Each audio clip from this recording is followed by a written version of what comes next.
But this will definitely come up more if we started to talk about hunting power, because sometimes when we talk about things, we kind of for it seems like sometimes we forget the dynamics, like we forget the fundamental constituents that make up what's going on. And that's my forte. I think that that's one of the things that I do really well is I identify the fundamental constituents, the fundamental pieces that make this up, such as adaptation. Well, what does a human being ever have to adapt to? What is the fundamental constituents? We have to adapt to situations in our environment, in our life. If the basement's flooded, your husband's health, those are things that you will physically need to adapt to in your experience.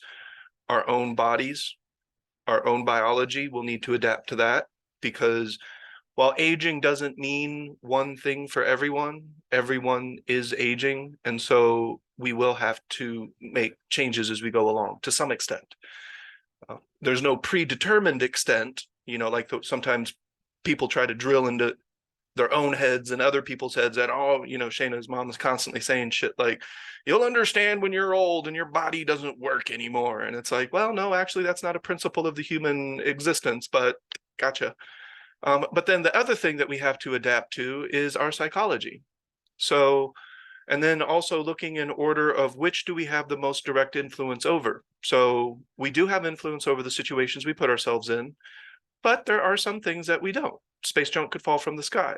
That's an outside situation that we couldn't necessarily manipulate or do anything about. We could get out of the way when it happens, but that depends if we're paying attention. And then we are aging. So, I don't think you can just stop aging that I know of. So that'll be something that you can't, well, no, you can stop aging. Let me back that up, but we're not going there. But then we have our own psychology. And of course, that's the one that we have the most ability to directly influence. That's kind of what you're talking about now, Ida. So but they're feeding off of each other. There's two different things to adapt to, and one is influencing the other. So the physical circumstance in your environment does exist. There is something in your current life experience that does need some adaptation. However, the psychology is associated to that because of the attachment. And again, I'm not using the word attachment in a negative way. It is what it is. We can agree that there is a level of attachment to your husband. It's okay. And it's because of that attachment that the psychological momentum is so strong, because it's tied to something physical. If your husband, we're getting into imaginary scenarios, but if we were all much younger and we're in our 30s and we're just this epitome of human health, well, then that's not something that's going to come up. A person wouldn't sit there and worry about health if we're all stunning Olympians or something like that, in our 30s.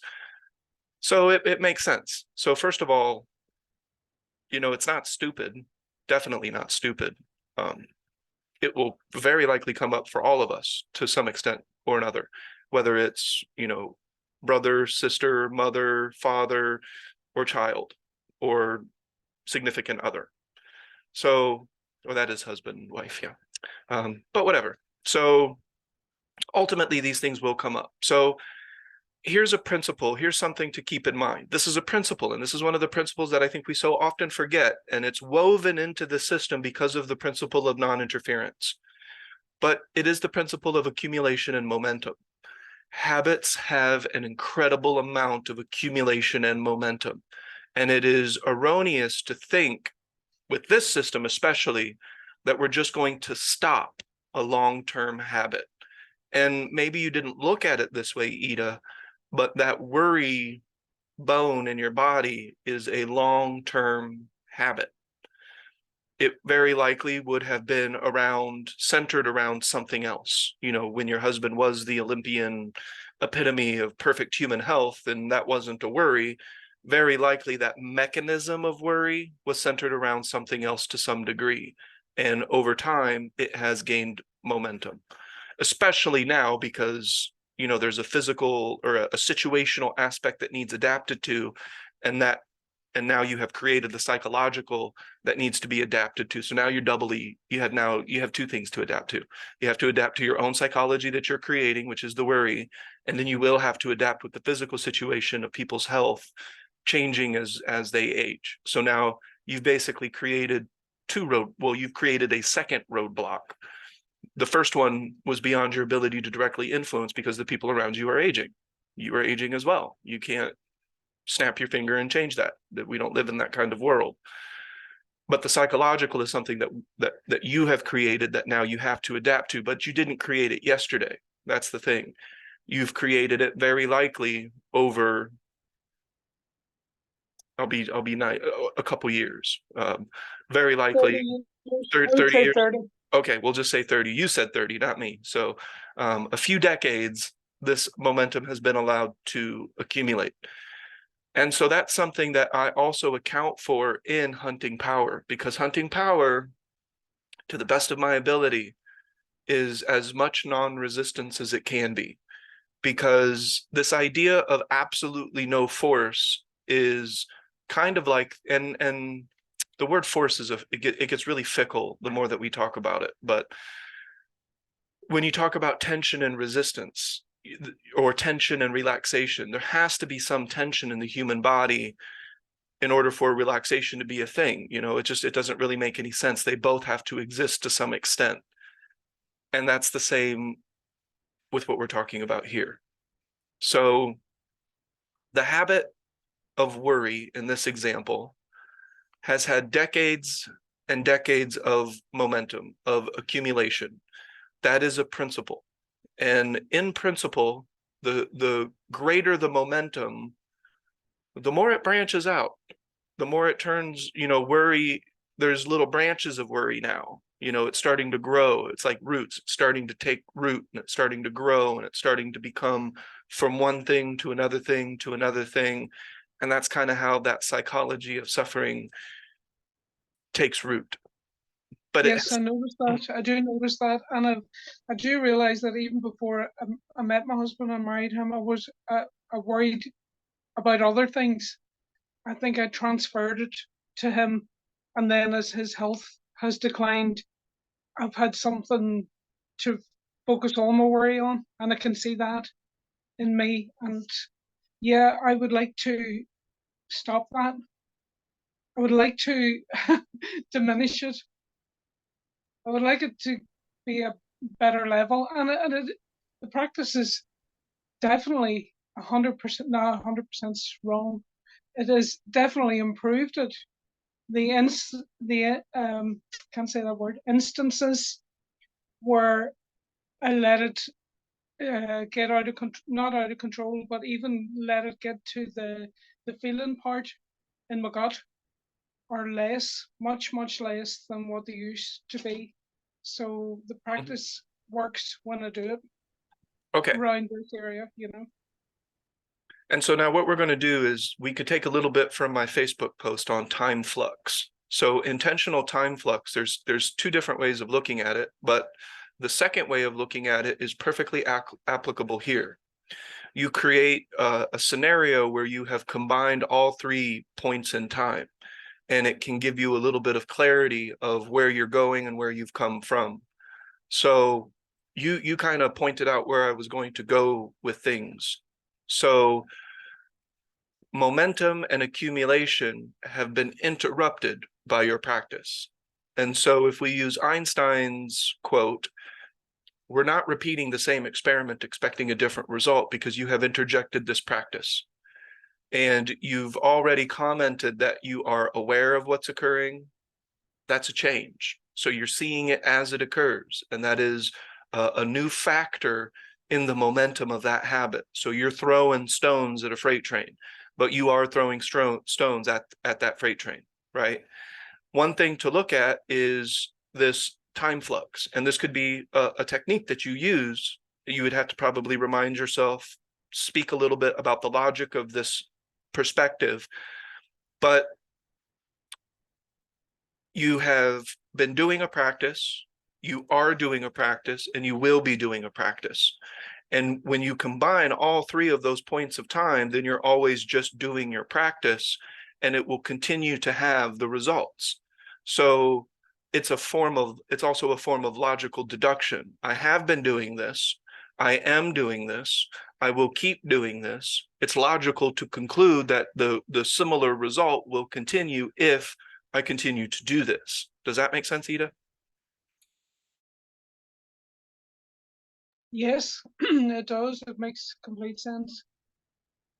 And Yeah. yeah, well, to employ that, you would have to probably, in terms of rule of three, verbally remind yourself of this time flux. Remind yourself that you have been doing this practice, and the habit is a part of the past. The habit is a part of the present, but the habit is losing its momentum as it moves forward because you're interrupting the pattern, because habit is a pattern. It's an ingrained pattern. Does that make sense? So you are already doing it. The leaking power must be redirected. So getting down on yourself about worrying is double weighted. Like that's doubly below. And that's definitely not. So the worry is one thing that will break up on its own, Ida. You don't have to control, you don't have to stop it immediately because it's not going to. But in the moment of worry, you can notice that it used to be much stronger. It's less strong now, and you can only assume that if you continue to practice, logically, it will continue to get less strong. It will have less hold over you. And that can be a point of logic that you repeat to yourself, and you take all 3 points in time, put them together, and you get a new thing. Wow, Ernest, Does that make sense?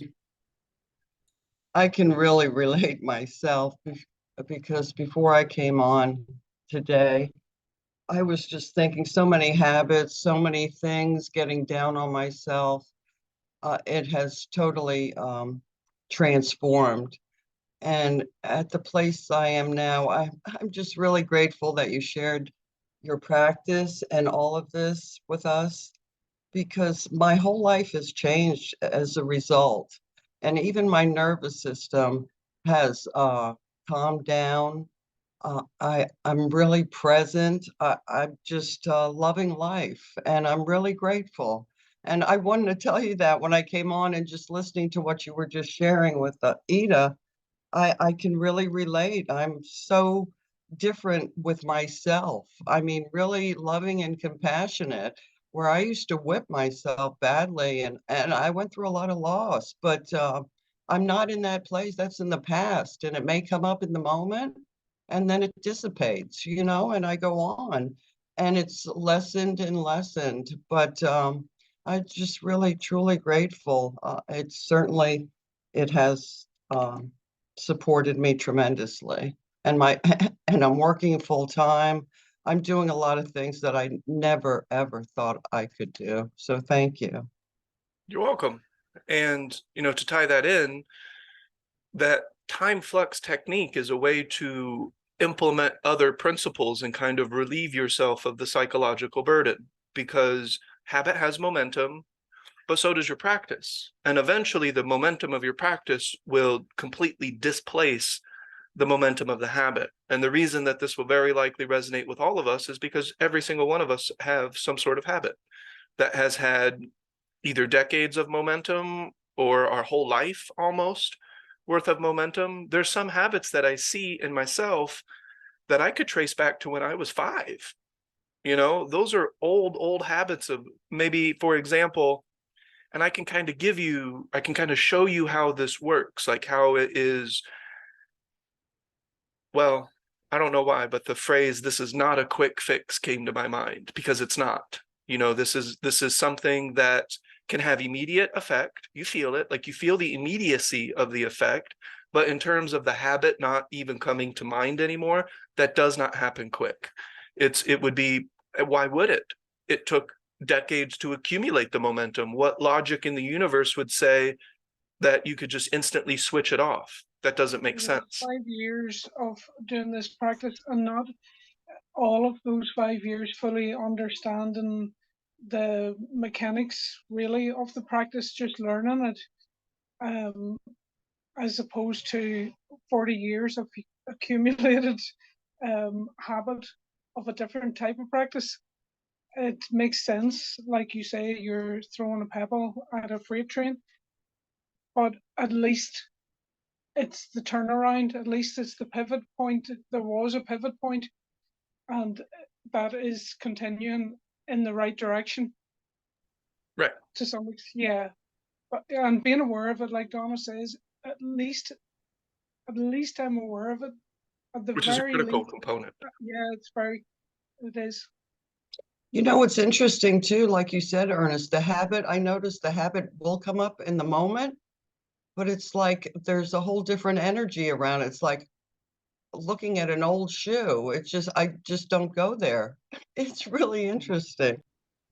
Yeah, and then, but of course, there'll be some habits that are tied to the destroyers. And I say tied to the destroyers plural because those are going to be the most ingrained habits. The ones that, you know, biology, a little bit of society, and they're kind of working off of each other. And we have other habits that we have created on our own. Now all three are kind of in tandem and they're Oh, working together. Those will be the yes, most difficult. yes, you are Difficult. spot on because some things will come up and I'll go, wow, I didn't even recognize that a belief tied in with this belief tied in with that. So it's an interesting process, and that is so true. Things that I wasn't aware of, but then I start seeing how they do tie together. And then it's another process. That's all in the moment. And a part of that process could be the rule of three, which is the redirection technique back to the practice. So if I were to make recommendations, Ida, you are already doing it to a certain extent, but you're in minus the leaking power. So we got to minus that just by redirecting those words. We just can't let those words go through our mind. That has to be immediately interrupted. And that's something that we should work with first. So that has to go away before we can even address the worry or the other habits, because the way that we address these other habits, according to this system, this is and remember that this is fashioned and designed. And I have a devil's advocate like you wouldn't believe. So this goes through rigorous testing in my mind way before I enact it into practice. But the idea is that the habit has so much momentum because it's being led by so many different aspects of the four destroyers, that the first thing we have to do is, and this should be early on in the practice, is first and foremost just to make sure we're not leaking power, because towards the end of this practice, it's personal power that we use to let habits fall away. And a part of the hunting power practice is to highlight your personal power, both physically by paying attention to the Dantian, CV6, the C of Qi, we pay attention to it physically, but then also I can, and this will come up in warrior training, but we'll imagine the personal power flowing, and we remind ourselves of the dynamics of otherwise we could kind of forget. We could kind of forget about the dynamics of personal power and what it feels like, and we're not affirming it, if that makes sense. In the warrior training practice, we do start to recognize this a little bit more, and we start to pay attention to our intention, because, and I say we pay attention to, Ida, because you kind of also touched on this, but this entire practice is, well, it wasn't designed to, but it wasn't designed with this in mind necessarily, but you can't help but see that it contains this. But this practice will help you know yourself. And I don't mean know yourself in terms of some concept, you know, I know that I'm an upstanding citizen, that I know myself. And it's like, no, that's not what I'm talking about. I'm talking about, are you aware of your thoughts as they occur? Are you aware of your emotional soup as it's occurring? Are you aware of your body position in space and time as you exist? Are you aware of the directions of your thought, the directions of your energy? Are you aware of your own personal power as it exists in this present moment? So ultimately, when I say know yourself, I'm talking about knowing yourself in the moment as a form of action. That's very different than just this.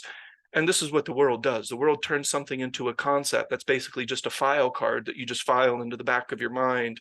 And maybe every now and then you pull that file up and you're like, aha, I've got it. And then you put it back in the file and you go back to the rest of your life and then you forget. And then 2 years down the road, you're like, oh my God, I forgot this, or this is the most important thing ever. And then you file it back into your cards and then you go back to and then you forget it again. So Oh, it has to be worked with every single day, every single day. Yes. every time you get the opportunity to use it. And I think that's what has happened, and how this habit became so noticeable is around leaking power, because I swore I would never do that to myself again, never, ever, ever, because you always said that no matter the weather, get down on yourself about some thought that you've created or something that you've created in your life that you weren't even aware of at the time. So it's around leaking power that it has come up strongly, because I don't allow myself to think bad thoughts about myself if I see them coming. And the bad thought about worry, why I'm worrying, is a leaking power thought, and that's why it is coming up strongly. Because under normal circumstances, which I suppose all circumstances are normal, I don't allow that to happen. But it's like I'm cherry picking in this one area, allowing myself to leak power in this one area, because it makes me a more caring person, which is stupid. I know that's stupid, because I know that I care for my husband, but at the same time, it's like almost if I didn't worry and he took really ill and I didn't look out for the signs of it first, I didn't notice the signs of it, I'm behaving like a diagnostic doctor who's, oh, I noticed this tiny little thing about how he behaved today, so possibly there could be a connection with that, and then go and Google that and look it up and nonsense like that, you know. Can I just say something? It's not nonsense. It's the worry thing. That's the habit that you've accumulated. And so you're worrying about worrying now, or you're worrying about not worrying. So when you notice it happening, instead of, like Ernest said, sometimes we talk out the practice. It's okay to have cognition if it's pointing us in the direction of balance. So if you notice that happening and you talk out, I know I'm practicing.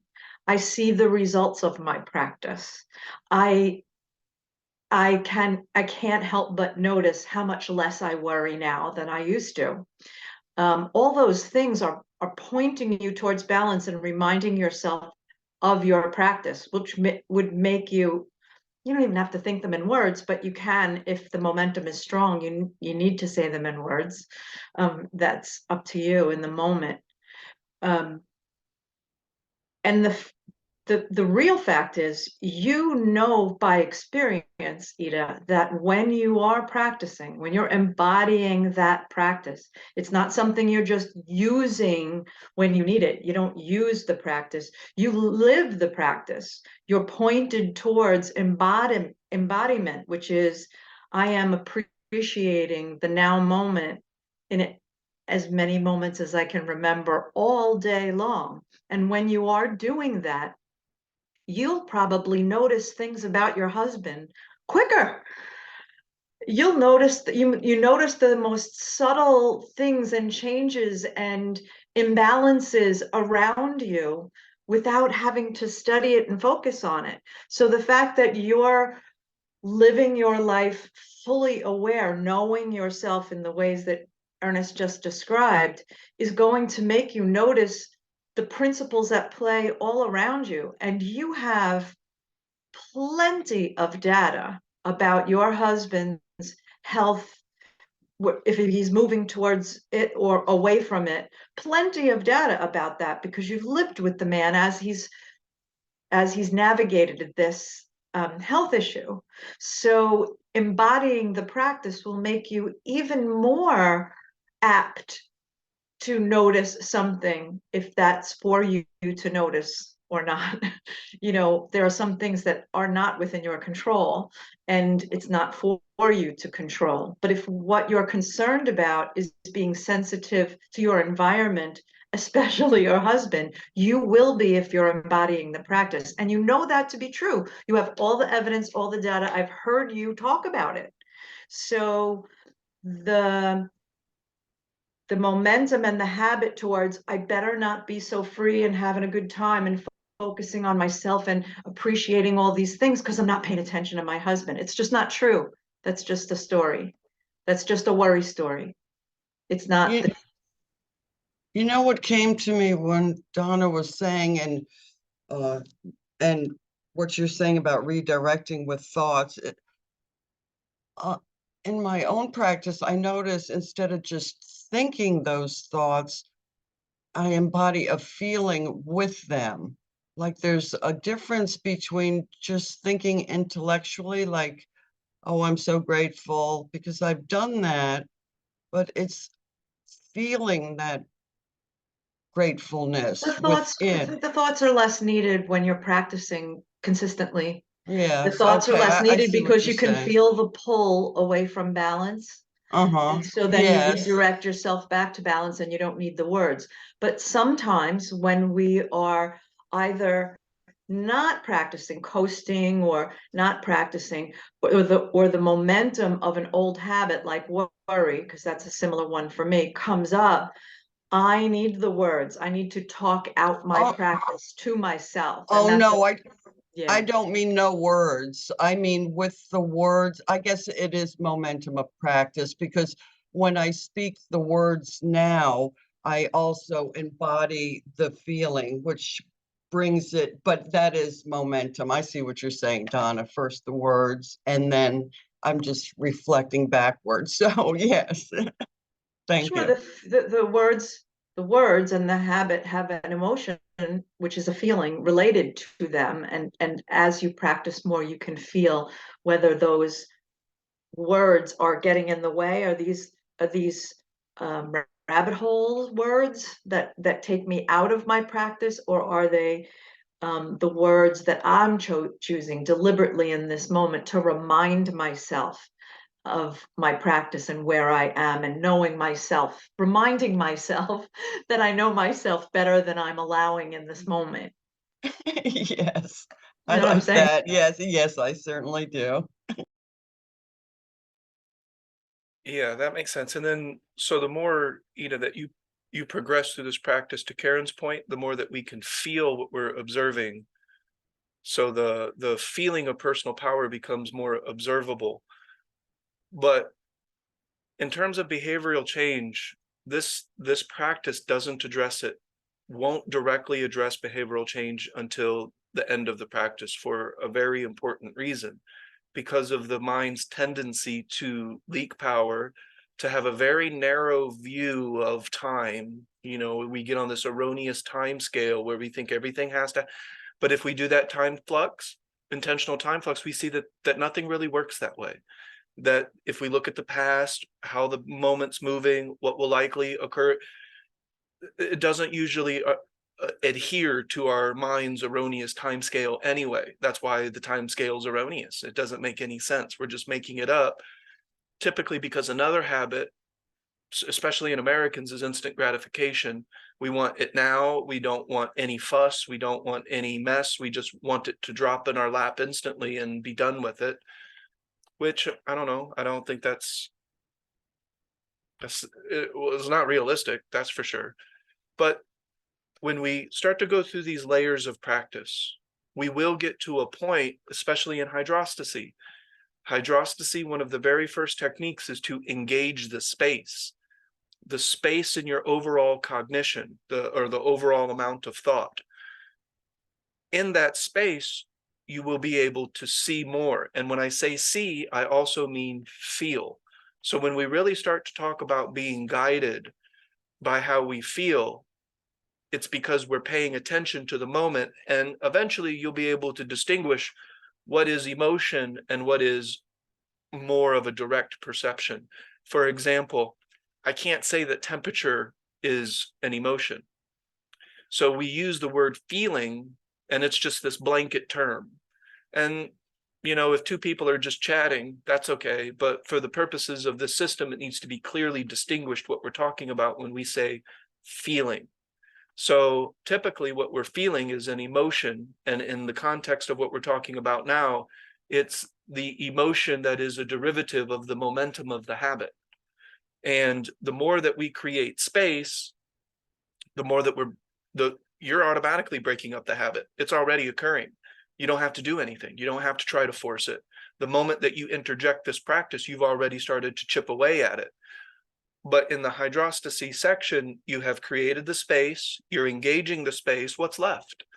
Feel everything. You feel the moment more, you feel your body more. Hopefully, as I start to deliver the three treasures, and that's the internal alchemy aspect, we start to feel our energy body, we start to feel our physical body, and hopefully, if you can't already, you can begin to focus on the feeling of personal power. Personal power is a product of intention and will. This is a principle. This isn't earnest. You can see this. That's the best thing about principles, is you can see this in nature, you can see this in society, you can see this in other aspects.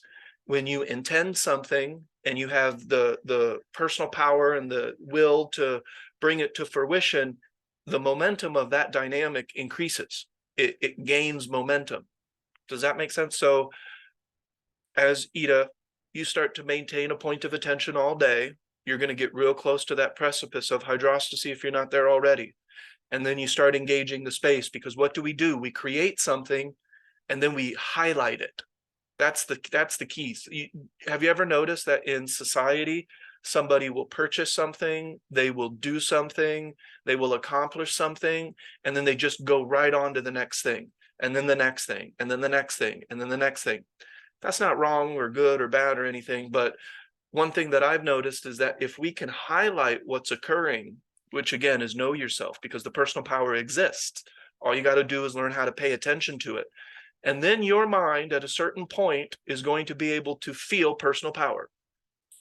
And your mind will say personal power, good, personal power, safety, personal power, creativity, accomplishment. I can do things with this. Your mind is going to like it. Your body's going to like it. The energy likes this feeling of I can. Of course, we're doing this practice, so hopefully it won't lead into a bunch of egotistical thoughts about me, right? So we don't want to focus on the concept of self with this.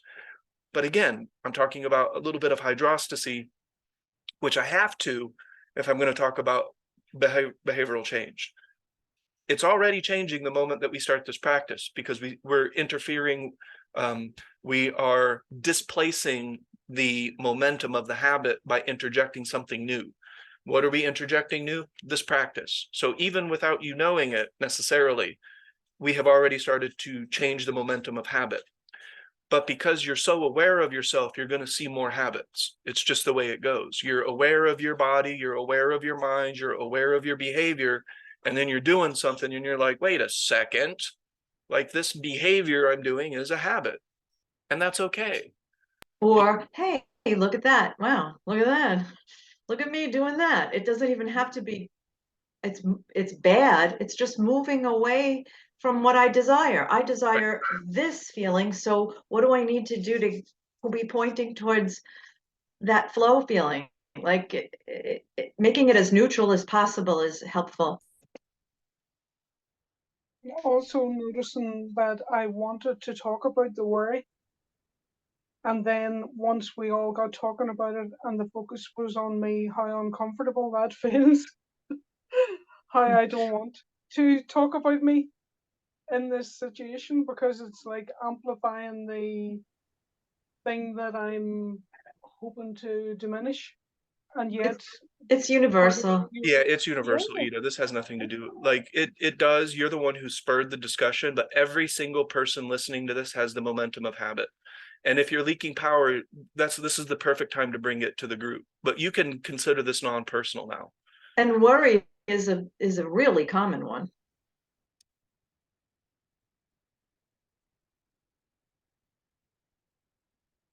So using this triangle can also become a technique, especially in hydrostasy, when your desire is that feeling of personal power, that because you started to pay attention to it. So it's more visceral, it grows in your experience.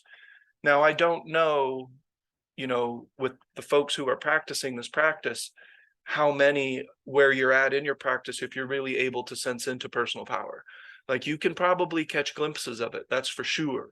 But the ability to sustain that feeling as you go throughout your day requires a degree of focus and practice, and it will come, right? So it's just going to come as a result of your diligence and the continuity and the momentum, because we're dealing with principle. The habit has momentum because of the continuity of the habit, the continuation of the habit. Same principle, we'll use that to our advantage with this practice. So no skipping steps, no erroneous timelines. We just keep doing it and it will start to unveil itself.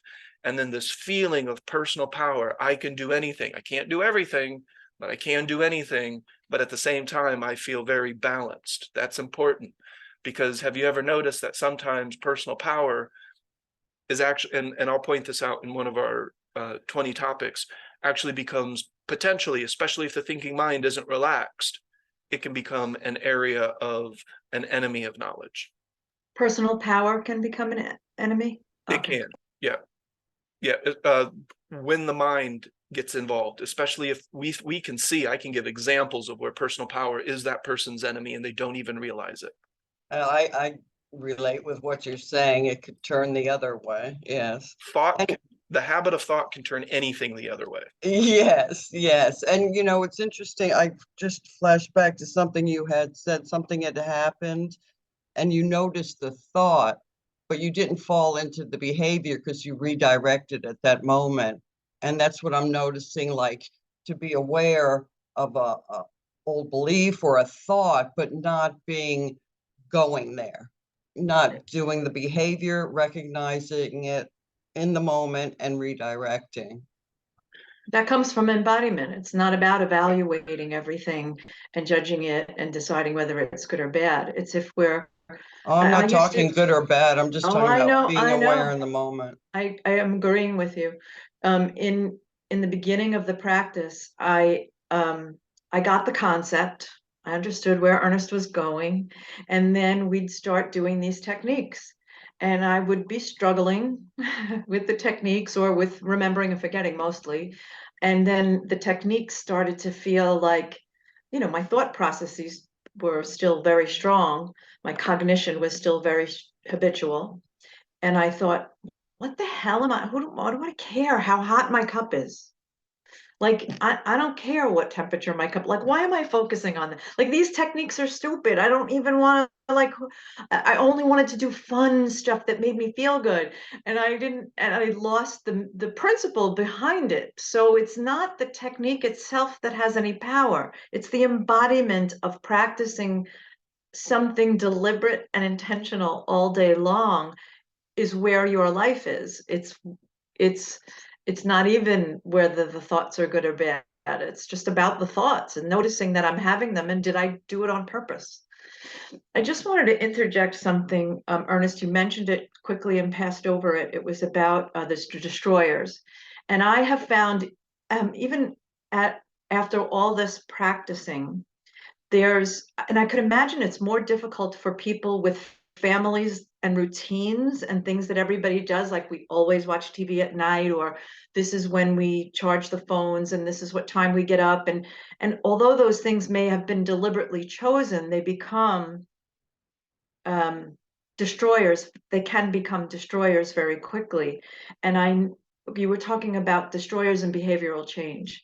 And I noticed that in practicing, I minimized that. I minimized the destroyers, thinking I got this, and I picked up habits. I guess I was coasting, or I picked up things that I would used to do, like check my phone in the morning, or just when it was time to relax and sit down and crochet, turn on the TV. Like, why did I need to do that? And I found myself pulling myself back into my practice with what much more, it seems like so much more effort than I had accumulated. And I'm like, what am I doing? And it's the destroyers. It's the entertainment destroyer, or it's those unconscious things that we do automatically, and then giving my attention away. to the non-deliberate, just, becoming more reactionary and wait, where are my feet? Where's my breath? It's amazing how the destroyers, I would imagine it's much easier for me living alone and being retired to change my behavior because I'm in a new place, everything's new, and I can change my behavior easily. But when it's built into the system of how we all operate, whether it's at your job or with your family, or that it may be more of a challenge for people to not get sucked into the destroyers because they're so enmeshed in the way that we live. Yeah, I think rather than sucked in, that's not how the destroyers feel like an invisible hand, almost, right? So, well, sucked in isn't like the worst analogy, I suppose, but the destroyers more have the feeling of a shadowy hand that you only discover once you see that it's already holding you, right? And then eventually you start to see the shadowy hand before it touches you. And so here's how the behavioral change in this system works.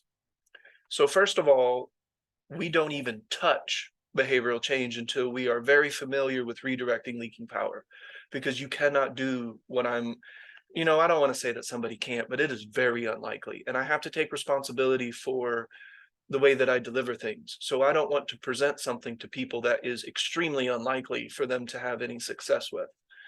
So number one, we start to displace leaking power. Well, actually, number one, we start to interject our practice into the present moment, which changes the experiment. It fundamentally is changing the continuity of habit because that element wasn't there before. Okay, so we have that. And then the second element is we are no longer leaking power. So we are training ourselves to observe something that's occurring without the labels, without the judgment, without the this is good, this is bad. Does that make sense? I'll actually list these out to kind of give you an idea. And you can also see, well, why? Like, why doesn't Ernest really, cognitive behavioral therapy? That's what we start with that right away. This is the thought, this is the behavior. Let's focus on the thought. Let's focus on this behavior. That's Western medicine. That's what the Western mind wants to do. It wants to look at a 1-to-1 ratio. Your tummy hurts, take Tums. Well, why does my tummy hurt? Where is that coming from? What is the underlying imbalance? And I noticed that with psychology. So this system gets to the underlying imbalance to correct all of the habits that are out of balance. Does that correct the habit? Because you're always going to create habits. It will correct the habits that get out of balance because we get used to paying attention to balance, what balance feels like, and it feels like personal power. So one, the practice breaks up the continuity of a habit. And this is without your permission.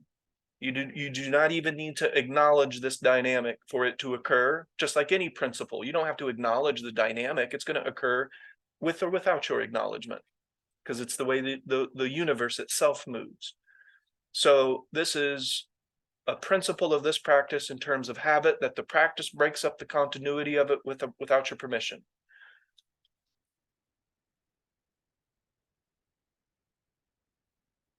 And before we move on at all with behavioral change, deliberate behavioral change, or especially hunting power, we have to make darn sure that leaking power is being addressed. And I say being addressed because that might not be a quick thing for someone.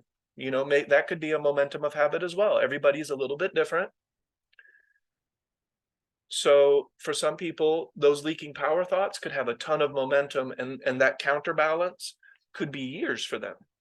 Then again, somebody who has been practicing for a long time in something else, they pick this practice up right away, and they can really see that they've been leaking power for a long time, and they can really redirect it pretty easily.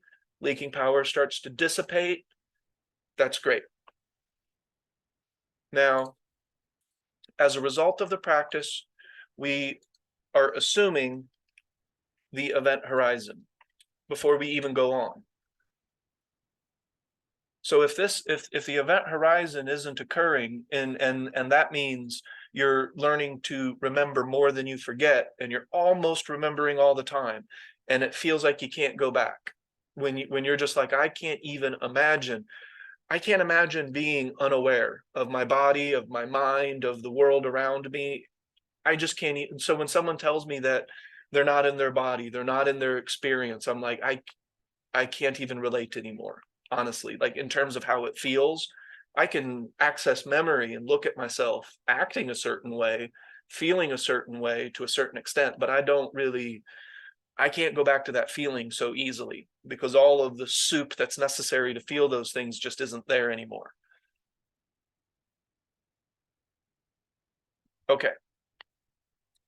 So we're getting to and this has nothing to do with Ida at this point. This is the practice.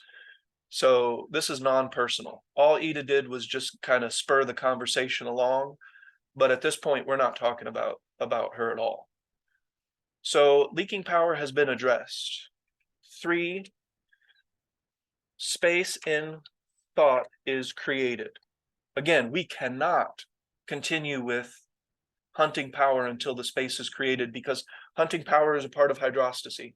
So you can't go forward. There's no moving forward in hydrostasy until space is created, because you have to engage that space. Engaging the space will also teach a person how to pay attention to how they feel. And eventually you can distinguish the difference between emotion and other sensory perceptions, such as temperature. Temperature is not an emotion.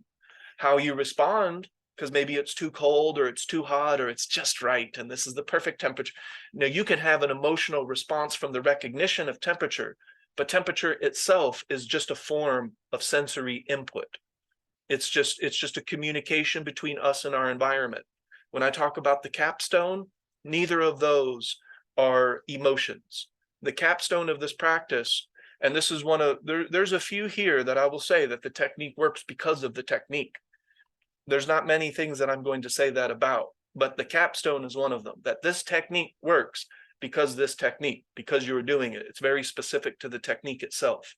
So that'll be kind of a caveat. But in the beginning, no, it doesn't matter. Where's your mind and did you put it there?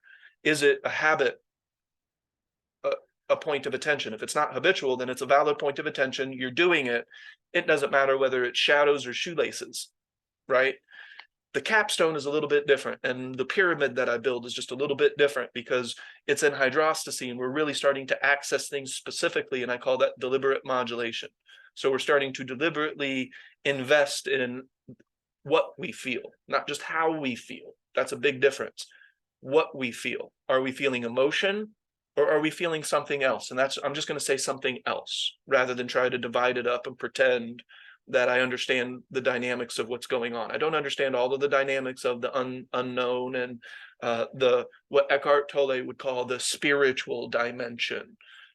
I'm not going to pretend to understand that, because I will not. The understanding isn't always going to come as words and as descriptions, because it's the unknown. There may be aspects of that unknown that no words exist. You have no language yet to define it. So we have to assume that if the human species evolves, at a certain point, we're going to have no words for what's occurring because it's new. That's fair. So I allow room for that. Okay.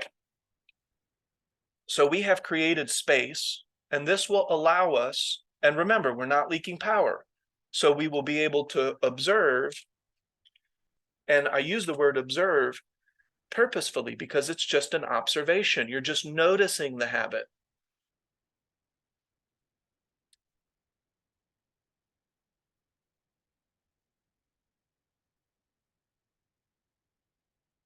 So how does the habit feel? At this point, we're already starting to get more acquainted with personal power. We're starting to get more acquainted with this universal totality thing that people love to talk about in memes on Facebook. We're all one, man. Well, eventually we actually start to check into that feeling of oneness. And then we start to embody it. And that's an amazing thing. But we get used to paying attention to how things feel. Does that make sense so far? And then I can really, and we're getting to know ourselves. And I don't mean abstract, ideological, conceptual card that we're going to file into the back of our mind that says, Ernest. That's not what I mean by know yourself. I mean, know yourself now. Where is your mind? Where is your body? Where is your energy? Where is your emotion? Where are you in the stream of everything as it moves? Well, it's noticeable because you are existing above the threshold of recognition most of the time. So therefore, they are observations that you're making. Right. And you've created the space to pay attention to it in the first place. Why couldn't you pay attention to it without the space? Because your mind was interfering. Hence, non-interference. We get out of the way psychologically, and then we'll be able to feel more and more and more feedback from our immediate experience. And that's why certain words, as I continue to go along, such as the moment, that is very snapshotty. So typically I use an entire sentence because there's no real single English word. Moment isn't it, because that sounds like a still snapshot. It's the moment happening now. It is everything as it's occurring, and that's a continuum. It's not a still thing, right? So saying the present moment, it just doesn't really vibe with me anymore, because that's not how it feels. It doesn't feel like a snapshot ever. It always feels like it's moving. And so it's the moment happening now. It's everything as it transitions through space and time. And it's always, always, always doing that. There is never a still moment in your entire life. The brain, just like a camera, creates a snapshot so that it can process. It has to do it that way. That's just the way the human brain works, at least. I don't know if other brains work like that, probably, but the jellyfish is really different. So I have no idea what the jellyfish is, how it's interacting, or what it's experiencing. Okay, so we're more aware of how we feel. Most importantly, we're not judging what we're aware of as good or bad or plus or minus or should or shouldn't. When that habit of taking things personally would come up, I wouldn't be like, shame on you, Ernest. You know, you've been practicing this for how long? And here you are with that. No, I caught it. I see it. It's early. That's fine. I know how it feels, and I don't like how that feels. That's why I noticed it. I noticed it because it was incongruent to personal power, because I also know what that feels like, and that's called the hydrostasy effect. We create balance. That balance is power. I know you've all heard that. That feels like personal power, that balance does. We can become acquainted with that feeling, and then we become so acquainted with that feeling, we trick our brain, in a manner of speaking. We actually use our brain's built-in dynamic to basically dissolve long-term habits. The way that's done is we pay attention to the feeling of personal power, the feeling of universal connection, the feeling of non-judgment, to the feeling of taking things personally. And then it's like the brain steps in and it's like, Ernest, I don't like this feeling of taking things personally as a habit. That doesn't feel good.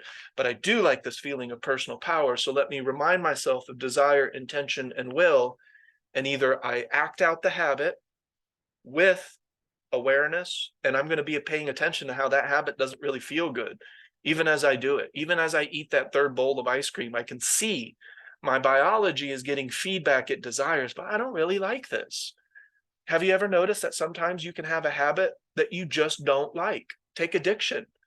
People who know that they're addicted, they don't like their drugs, but their body is attached to it in a level where they feel like they must have it.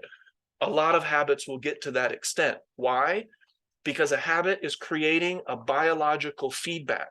You can get addicted to the biological feedback that you don't even really want intellectually. So that's why one of the techniques is to remind ourselves of desire, intention, and will. And is my desire aligned to intelligence? That's why it feels this way. If it doesn't feel good, that's why it feels this way, because the desire is not aligned to intelligence. It's not intelligent to take everything personally. But it just doesn't make any sense. It's a habit. Habits don't always make sense. How habits come into our lives, how habits gain momentum, how habits feel like it's an invisible hand that's just squeezing the crap out of you. I can explain that logically. There's a reason. It's called the accumulation principle of momentum. So I can explain that logically, but the habit itself is illogical. And incidentally, that can also be something that we remind ourselves of. We can remind ourselves that this habit is illogical, and I'm going to act it out because it still has momentum, and I'm not going to beat myself up, and I'm not going to try to control, and I'm not going to, go to boot camp for this habit, because that typically doesn't work long term. People go back to the habits. You can't What's that? enjoy your habits anymore. You can't. Yeah, that's a great way to say it. Yeah, it takes You a lot of can't. that Yeah. that blind, we'll say blind enjoyment, because we don't, it's kind of it's an enjoyment, but it's not a enjoyment with awareness. Yes, it's below consciousness. It's It's like below the sitting level. with a Yes, big packet of potato crisps, we would call them, but chips, as you would call them, and mindlessly eating your way through a movie. there you go. We're Does it say now, crisps on the bag? Does it say does. does it say Doritos potato or tortilla crisps? It says crisps. Yeah, It does. That's yeah. weird. But we do have Doritos and those other things, tortillas or something like that. Tortillas, yeah, But, tortilla but it's crisps. crisps. It's potato crisps. Always has been. I would have to adapt to that. Yeah.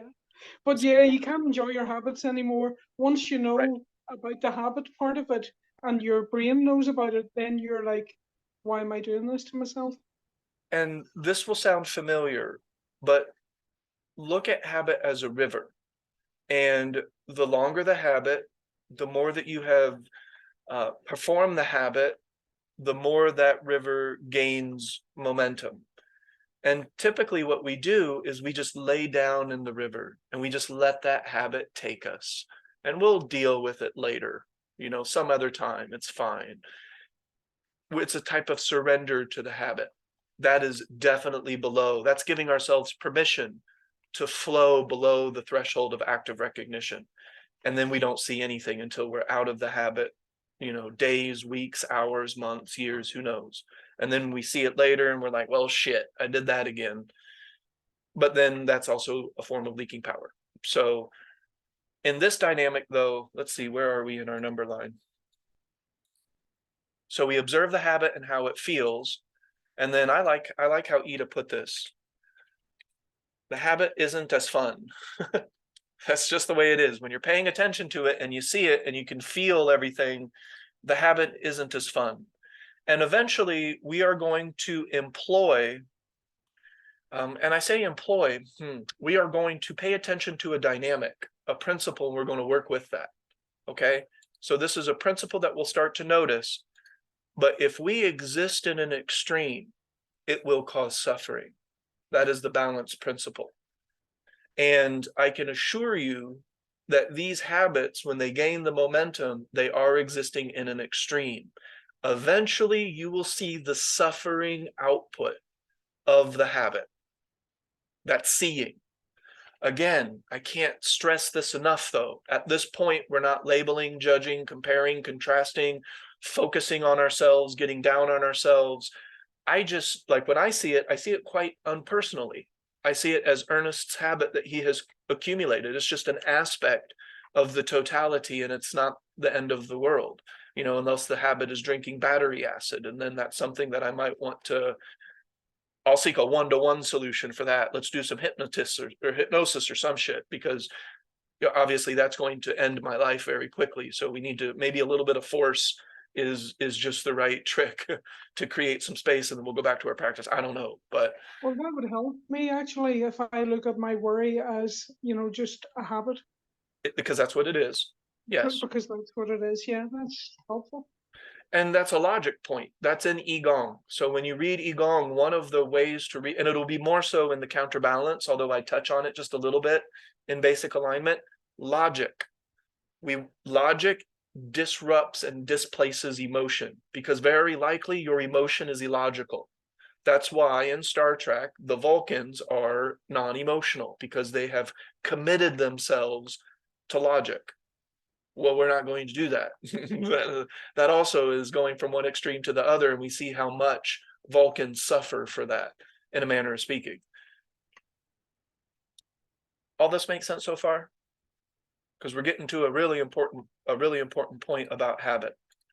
So habit has gained momentum. Habit has gotten to the point, and I'll illustrate this too. This is our hydrostasy circle. The circle itself is the hydrostasy effect. Effect is a feeling. We can feel this balance. We can feel where we're at in this continuum. This continuum is always moving. Balance is always changing. You know, maybe Donna starts to learn acrobatics.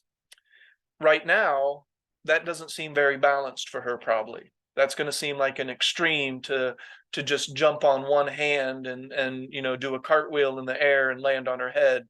You mean on purpose? On purpose, yes. That might. And I know this looks like a Pokemon ball, but I don't know shit about Pokemon, so I don't want to hear it. But eventually we can sense, because remember, you're always accumulating new habits. Not on purpose, because we don't do that in this practice. That doesn't make any sense. But we will be able to feel when a practice is getting outside of our bubble of balance. And what does this begin to feel like? Eventually, this will feel like suffering.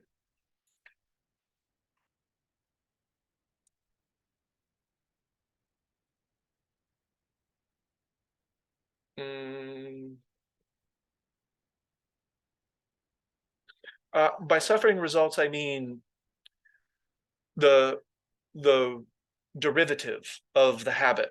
So maybe you don't feel the suffering, but you've just hurt several people around you because you lied to them, or you told them a bunch of shit that wasn't well, that is a lie, but you told them a bunch of shit that wasn't true, and you may not feel any suffering from that, but you have created the potential for suffering around you.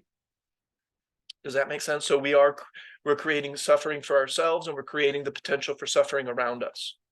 So if you're angry, you're suffering.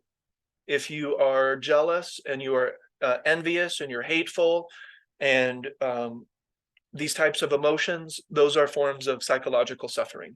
It's not natural. It's not where we should be. Let's not accept it. Although if that's what we're feeling, if we're doing this practice, acceptance is just a part of the practice, because we're not labeling, judging, comparing, contrasting, or putting ourselves down. When someone says accept, what the fuck are they talking about? It means that we're not going to think about it in a certain way. Or we just stop thinking about it in a certain way because it no longer serves us, and then we're no longer suffering. So we work with the brain's basic dynamic. And this is a dynamic that I can't change. And I'm not going to pretend to change it either, like some religions do. But the brain will naturally seek what it finds pleasurable, and it will look to avoid, or the opposite of seek, however you want to look at it, what it finds unpleasurable, what it finds it doesn't enjoy. Does that make sense? That's Freudian psychology, very basic. But we have actually started to employ that basic principle in our change of habit, because now we see this habit and it just doesn't feel as good. And we look at personal power, and we look at the connection to our environment, and we look at our, let's just take Shen, for example. When spirit starts to rise and you feel that, that's how you know it's occurring, because you feel it. I can't tell you. I mean, I can. Traditional Chinese medicine has an evaluation that you can just look at the person. You can kind of see their Shen. So that I can kind of see it, but I don't want to without your permission. So I'm not going to. But ultimately, the Shen, that's a feeling. You can feel that. That will be more preferred than the habit. And acting out the habit reduces the Shen. It reduces that feeling. And eventually your brain will start to choose. Well, the brain's like, shit, I don't really, now that I'm paying attention, I actually don't like the feeling of the habit. I don't like what it's creating in my environment. I don't like how that feels, but I'm going to do it anyway. Okay, do it anyway. And then you come back to that habit a couple days later and you're like, shit, here I am again. Here's this habit. And I'm not saying it's good or bad. It's plus or minus, it's up, but it does not feel good anymore. It's not, or it doesn't feel as good, because I'm not blindly laying down in the river and just letting the habit take me. That's when the habit will feel the most good, because you're giving into it. It's easy. It's convenient. the muscles, the mind, the memory is used to this, so it doesn't feel any effort involved because you're just surrendering to the habit.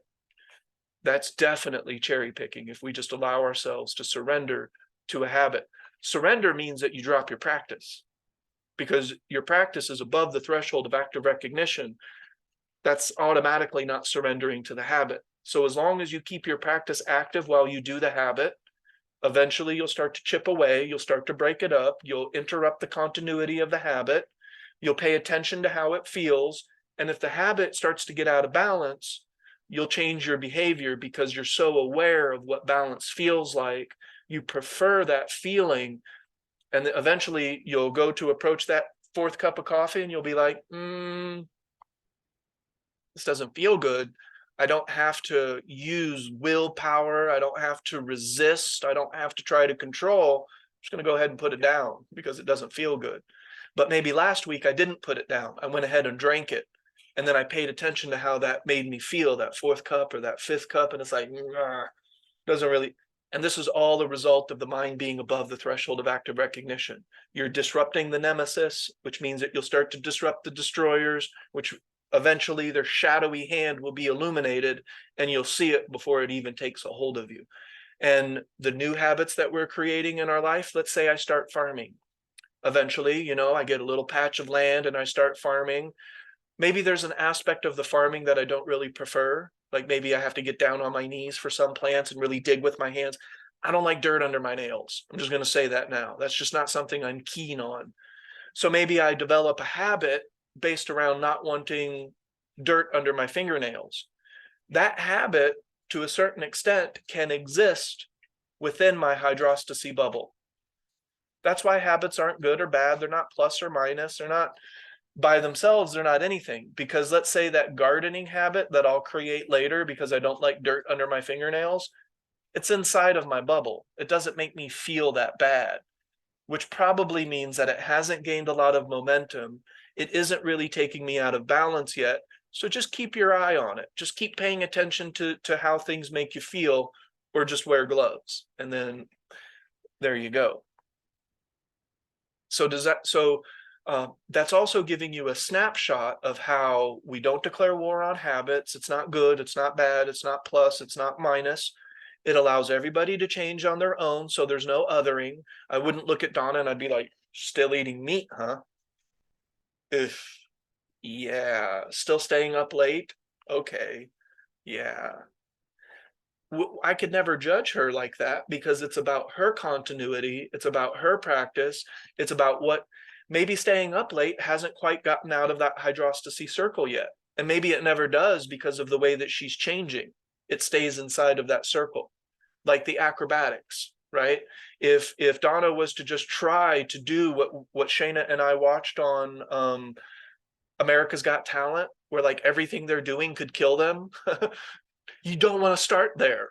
That's an extreme. That'll take you way out of balance. It probably won't feel good even trying to do that.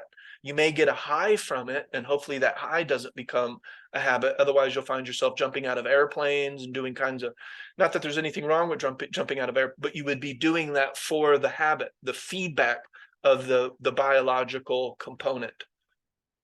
People are addicted to chemicals that are originating inside of their own body. That's why, and please forgive me, I have to use this as an example because it's my perspective. It's what I see. I can't use things that aren't in my life as an example.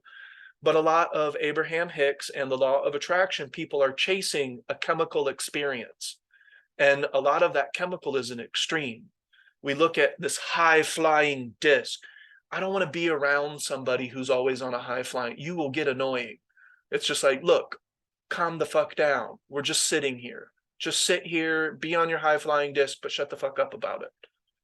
And I am exaggerating. I am just kidding. But sometimes we get addicted to certain emotions because it is a chemical output. And we get addicted to that dopamine or that serotonin, that runner's high. And before you know it, we're chasing it. That's another habit, is to chase things that feel good. Eventually, we won't do that. We can have a serotonin burst or not have a serotonin burst, and we still feel free. I may have that burst, maybe I come into work and there's cupcakes. My brain will pew dopamine. It's like, hey, there's cupcakes. I will enjoy the cupcakes without declaring war on cupcakes, but I'll probably just have one because of my balance principle and how it feels. Does that make sense? But a lot of people in the world are actually chasing extreme emotions because they're addicted to it. That's one of the reasons that a person gets addicted to sex, is because they're getting addicted to the chemicals that their body is producing as a result of the action. That's a very basic psychological dynamic. I didn't make that up. Absolutely, but I don't think it exists solely. I think it also is a relief. I think a lot of people are escaping from the suffering that they're feeling sure. as a result of the momentum of what's happening, and that rush of adrenaline or whatever, and the immersion in whatever process it is they're addicted to is an escape from that. And so then it becomes an addiction because Then it it's becomes an addiction. it's an escape from suffering. And And it's then we- not an effective one because it develops its own source of suffering because you're relying on something outside of yourself to control your experience. Right.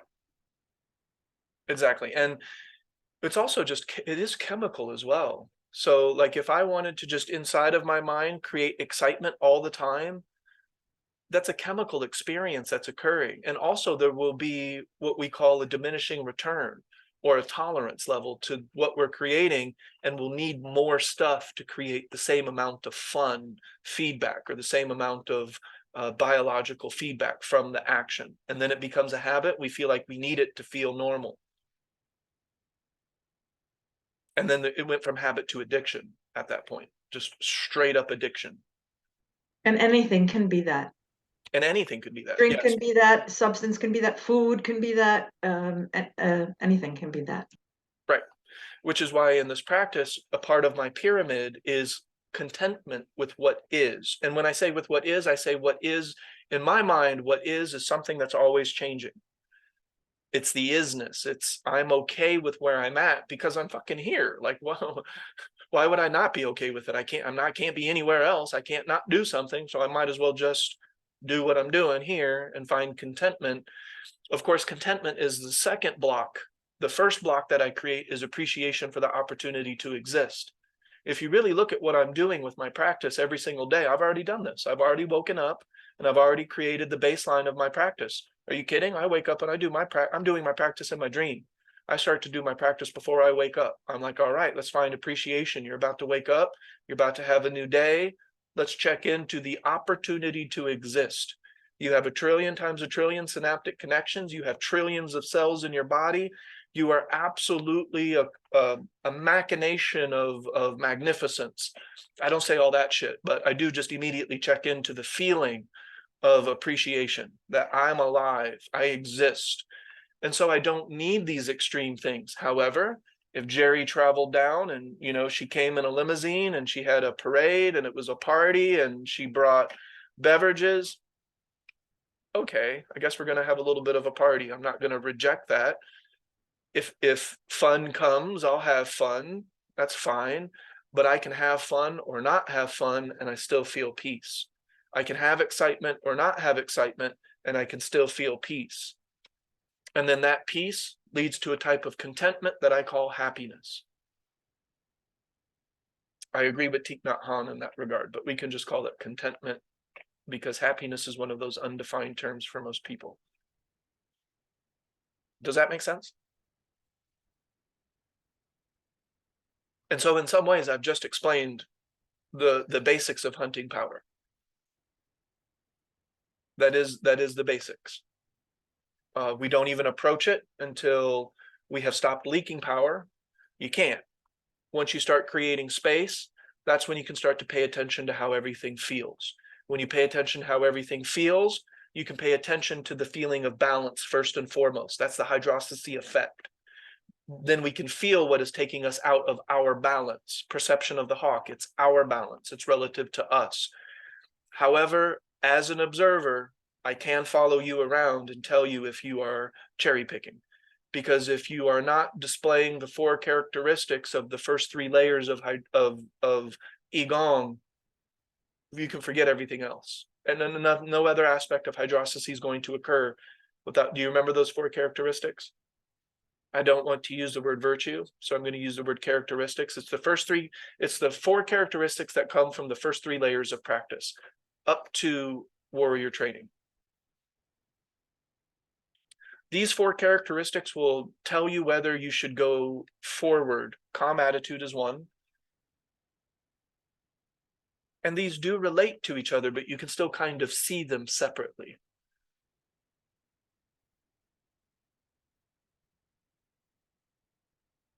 A balanced emotional state, which is where the calm attitude comes from, but you can feel that, so that's more personal. So we have a balanced emotional state, we have a calm attitude, we have a mind that is at peace. That's space. You've created space in the overall amount of thought. That space has a feeling. It feels like inner peace. So we have peace, we have a calm attitude, we have a balanced emotional state, and we have impeccable self-awareness. Now we can start to move into hunting power. Without those characteristics, don't even do it. Don't even try. Does that make sense?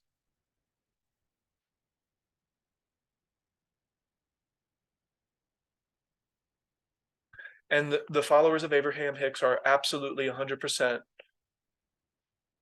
driven by the destroyers. And Shayna is right. Don't even think about it.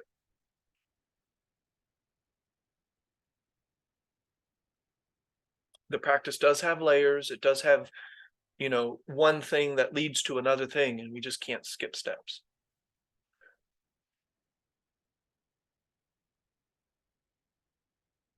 Inner peace, a mind that is not fighting itself.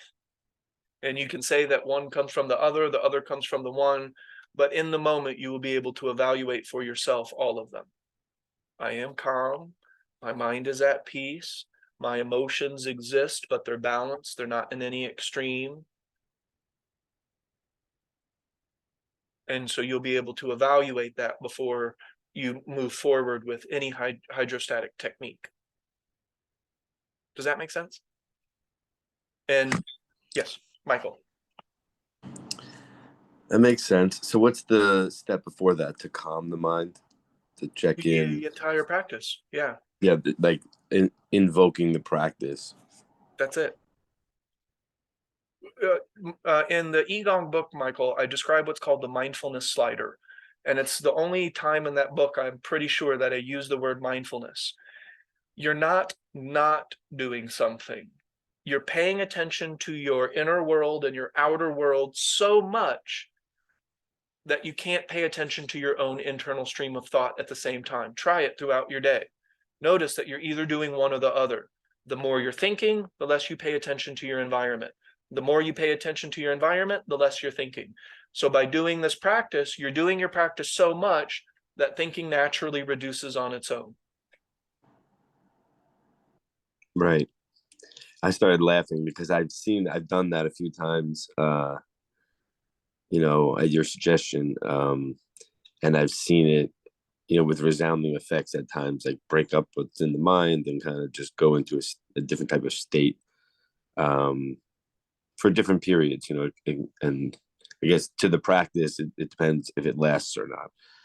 But I have seen it work. I remember one time in the city, I was walking and I started messing with the cracks in the ground, meaning like stepping over them and it was just, and then another time I sat in the backyard and I was taking the focus of the near branch and the far tree back and forth. Then I did that at the park where it had more depth, right? And so I was like more tuned into those, and that broke up whatever was there into still counterbalancing, but just like a different way and state, so I practiced with it at times. Still do that in different types of, I guess, tricks. So I guess that's it. So going back to the practice, if you don't notice consistent calm attitude, balanced, stable emotional state, mind at peace, space, and overall thought, impeccable self-awareness. I'm reading that from the notes. If you don't notice that all the time, I don't notice that all the time. I notice that some of the time. then it's to return to the practice and counterbalance, balance, and My get to recommend- balance. Exactly. My recommendation is to kind of find out where you're at in the basic alignment, counterbalance, warrior training spectrum, and go back to that. Can there be productivity during that period? Fuck yes. Like, what do you mean? Hell yes. During the counterbalance, you can Of- use the of counterbalance. course. You're Yeah. maximizing your ability for productivity. What gets in the way of productivity? That's why we call the practice non-interference. You get out of the way and you find yourself impeccably productive. Again, Right. though, the more you practice this, though, the more your productivity is going to get aligned with intelligence. And I mean universal intelligence. The reason that cells will organize themselves in a petri dish is intelligence. I use that word differently than knowledge and information and stuff. Intelligence is something that's woven into the fabric of the cosmos. You don't have to heal, Michael. All you have to do is get out of your own way and your body will do its own healing. It's a self-healing, I don't know, I don't think it's a self-cleaning, but it's a self-healing mechanism for sure. But you can absolutely be productive. You can maximize your productivity. And moreover, eventually your productivity will be productive for everybody involved and not just self and other. Right. Understood. It's like a collective benefit of being open to possibilities in that way. It's the collective benefit of the mind being out of the way. That's it. When the mind gets out of the way, everything will start to align itself, balance itself. And that's what we're talking about with hydrostasy and hunting power.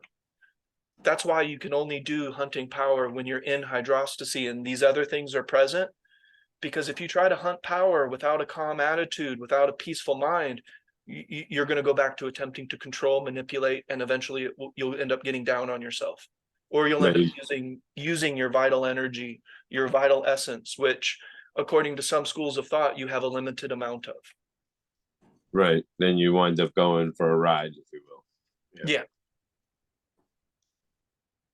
Does it need to look like that flow state of, you find it in sports, you find it in Flow state business, you find it in creativity and art, and yes. like where you're completely in and everything is sort of coming to you, you're open to possibility. Does it need to be in that type of state, or are you suggesting it's more with one foot on your own mind of attention and the other feet inside of the dance, if you will? The flow state is directly proportional to interference or non-interference. If you can manage to non-interfere, which is this practice, we get out of the way, we interrupt the streams of thought to create space, you enter what some people have called flow state. Flow state is a person, a mind, a body, an energy body that is currently not in a state of resistance to the present moment. It's moving with it, and it's in an optimal form of adaptation. It happens to degrees because the space that you create is also happening to degrees. The more space you create, the more the energy flows, the more you find yourself in what I call macro and micro flow state. And I don't prefer the term flow state, but we'll just use it for now. But so a micro example would be running into the burning building and saving a baby. You didn't interfere with that process cognitively, and it just did it. In basketball, the more you think about the free throw, the more you contemplate the future and the past, the more you interrupt the flow state. And before you know it, you shot 30%. So when you get out of the way, you have an opportunity to let everything flow, and then you can end up, shooting 70% and you 50 points in the game or whatever, and you win. And that's what we look at as flow state. Macro flow state is in an elongated sense. You can see that you are putting everything exactly where you want it to be. And this thing that I call dream walking is macro flow state. No problems, nothing holding you down. You're just walking through the world as if it were something that you were creating out of your own mind. And at that point, that's a macro flow state. You have no problems, you have no I don't want to say difficult. There may be challenges in your experience, but you're adapting to them in flow. So it's not a problem. It's not something that needs to be solved. It's navigation. We just need to adapt and navigate in the best way that we can, in the most energy efficient dynamic possible. Does that make sense, Michael? So flow state equals a mind that is out of the way, non-interference. That's it. That's all you need. That's why when David Dorian Ross, what does he do? He cues you, you do the movement, you do the breath, you're doing all of these things. You can't do all of that and think all your thoughts at the same time. And so you get out of the way for a little bit and you feel that flow state. That's all. That's the only thing that's occurring. Anything else is turning into a sales pitch. It's turning into another way to separate you from your money. The only thing that's required for flow state is to get out of the way and allow it to flow. Does that make sense, Mike? Yes, yes. I'm just thinking something that just came in. It seems to me that then that opens up things in the outer world to come like rushing in, like something that I previously wasn't either paying attention to or wasn't bother, wasn't a bother, let's say, becomes like a huge event, like it just comes to smack me in the face when I trust the process, if you will. Then I get the sense I need to get everything organized so that I could try to enter that state again. What was the question? There wasn't one. Do you find that effect that the things, and once we go into that state, or just once we get present, once we get like into some kind of flow and get focused on, when I get focused on what I'm intending on and really, start driving in, other things around me seem to like rise up and, truly challenge that level of presence, or that level of intention and that focus. It really comes up and rearing, other things. I could use examples, but I think like by example, I'd be focused on one piece of relationship or one piece of business, one certain thing, and then the other or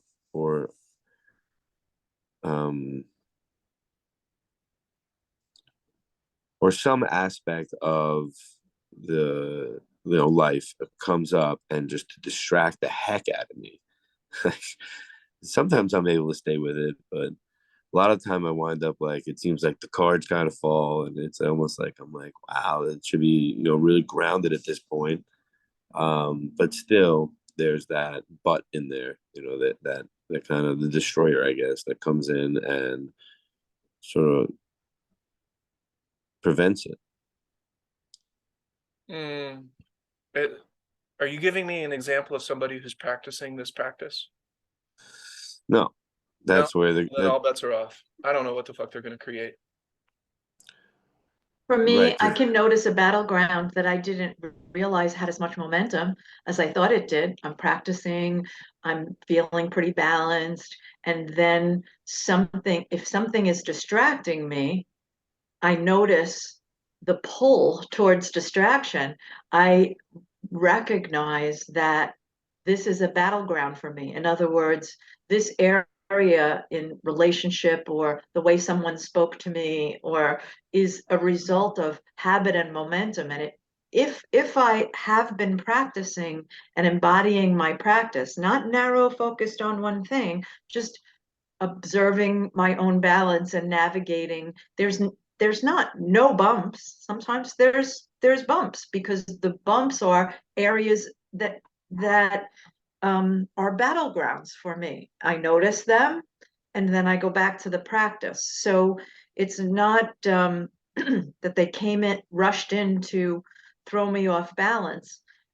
There's some element of either I'm coasting, either I'm trying to exist in a certain state by focusing on something that feeds my adrenaline or my high feeling or my happiness. I have a measurement. Balance changes throughout the day. If I'm driving and there's traffic and it requires more of my attention to the mechanics of what I'm doing. And so the space that I have to balance with that is different than the space I have to balance that when I'm sitting on the beach and I'm meditating. But it's not, nothing came rushing in. It's just me navigating my experience. When I was in the emergency room having pain in my belly, it was a bumpy. It was the distraction of the pain in my belly reminded me to go back to my practice. And I was doing that more frequently than I would, you know, floating on my surfboard in the bay, you know, my paddleboard in the bay. It was different for sure, but I was still practicing. And my ability to practice to what degree just depends on where I am and what I'm navigating, and how much I have dissolved the destroyers and the battlegrounds that I have. But when I notice them, I notice them. Sometimes I'm doing more basic alignment stuff if the battleground is very strong, like pain. It was very strong, so I was doing a lot of counterbalance, basic alignment stuff then. When I'm floating on the paddleboard in the sound, it's not required as much for me. It's just where I am in my practice. There's degrees, but I don't find things rushing in. No, it's just, I mean, space junk falls out of the sky sometimes, and then what? Right. And then also consider, even if something did come rushing in, I have to do an example of doing this practice. Otherwise, I don't know what we're talking about, you know. But I am actually seeing something in what you just talked about, Michael, and I can share that, but I just saw something. But one of the things I would say that is, if we're practicing this practice and we've been doing it for a while, we'll have those 4 characteristics. So what does it matter? If something comes into my experience that I didn't expect, and let's just say it rushes in and it's just really powerful, I have a peaceful mind. I have a calm attitude. My spirit is relaxed, like my energy is relaxed. I'm very aware of everything that's occurring in myself and what I'm putting out. What's the difference? What's the difference? See, but what you're giving an example of is somebody who's not practicing and their mind is all over the place, and then something comes in that distracts them, and then their mind is like, oh, what's that animal that's just like, oh, you show something shiny and I look at the shiny, and then, oh, there's something else shiny, and it's a leaf at the mercy of the wind dynamic.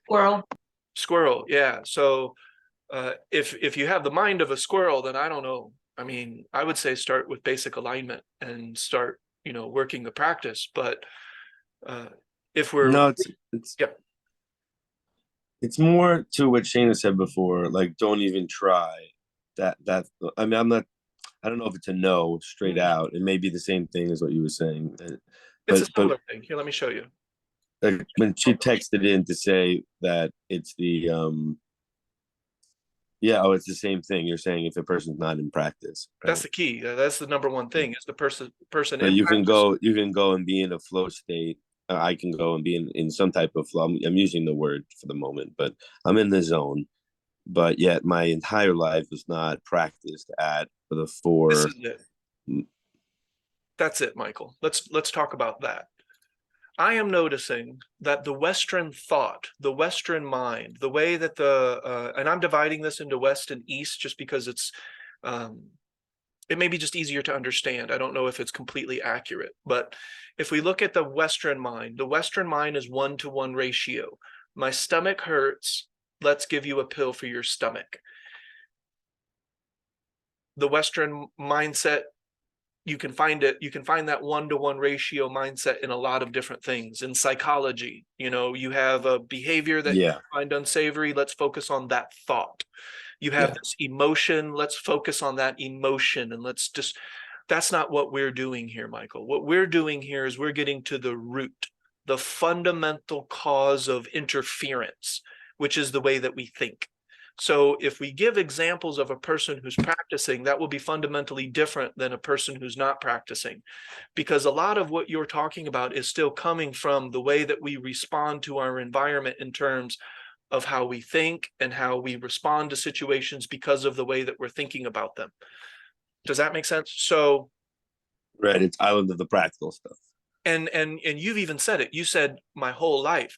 You're looking at individual aspects of your life, branches of the life tree, and you want that branch to be a certain way. You want this branch to be a certain way.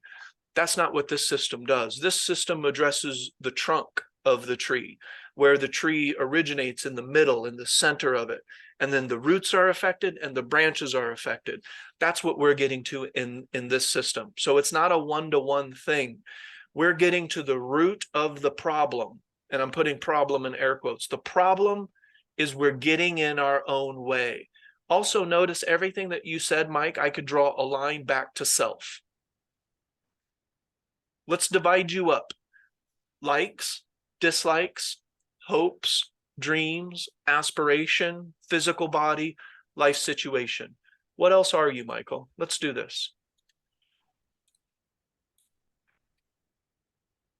You have likes, right? But you would say that's a part of yourself.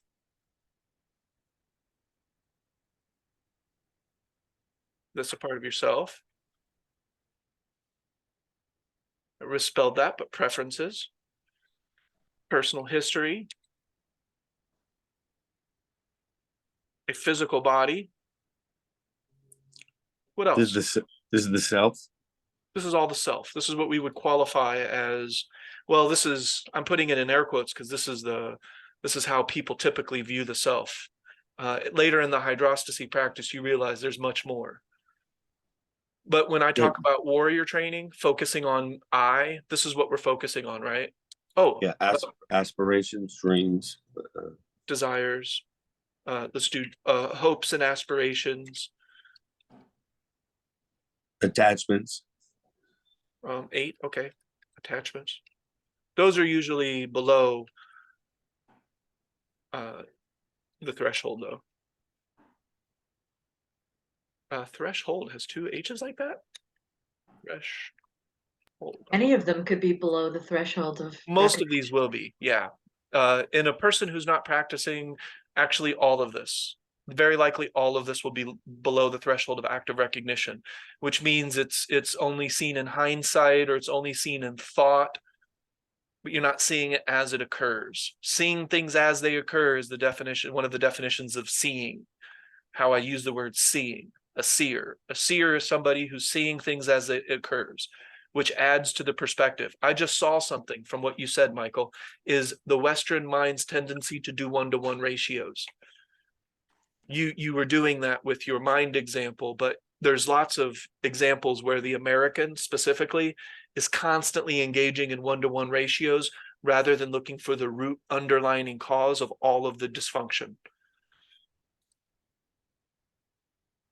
So wouldn't you say that most of your examples, things rushing in, things rushing out, problems, everything going on, all of that shit will lead back to that. It will all lead back to your construct of self. Is that true? Which leads to other. So if you're like, no, I'm doing it for other people. Okay, that came from the concept of self. Your ability to recognize yourself as a part of your environment also creates a separation, which creates the construct of other. That's fine. I'm not declaring war on self and other. That exists. But there's another aspect that exists that gets no airtime because it requires attention. If you don't pay attention to it, it doesn't exist. That's the capstone of this practice, which I guess I could talk about real quick since we have a few minutes. But Michael, does this make sense? Yes. Now, I would say if this is what you're thinking, if this is what you're basing problems and life experience, then either you need to go back to the very beginning of the practice or warrior training, because we need to redirect thoughts that are about ourselves, because we're constantly thinking about ourselves, which is why every economics model in the world has to account for the human being's tendency to be self-centered, because the thought, the direction of attention is on the construct of self. Does that make sense, Mike? Yep. Now, if we flash forward to hydrostasy, that's not there. You've been doing warrior training, which means that you're not constantly thinking about your likes, your dislikes. What's it going to do for you? No, no, no, no. I'm altruistic. I care about other people. I'm compassionate. You still want a derivative. You want that emotion that you think this compassion and caring for other people is good. So there's still a bit of self involved in it, and that's okay.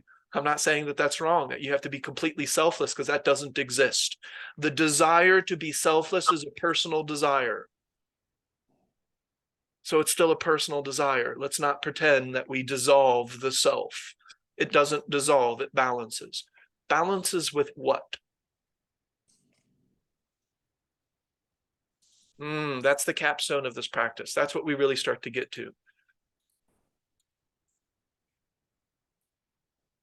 So I would say, Mike, that if we're still looking at things this way, then there's a lot of room for warrior training, a lot of room for redirecting the construct of self and other.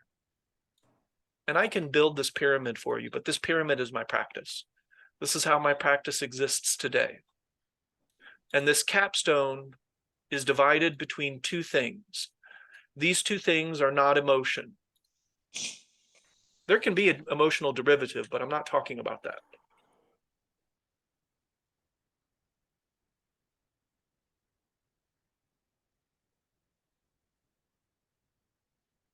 So it's not an emotion, but it is a valid point of attention, and it does relate to what you're talking about with self. Because with hydrostasy, the more you practice, and I'll draw it down here so you can see what the capstone is. This is the capstone here. That's the whole pyramid. And so I'm kind of showing you, this is like a magnified version of the capstone, because it's divided into two primary parts. It's called the second attention. This is, and I don't know any other way to say it, Michael. I'm not trying to be fancy. This is non-ordinary cognition.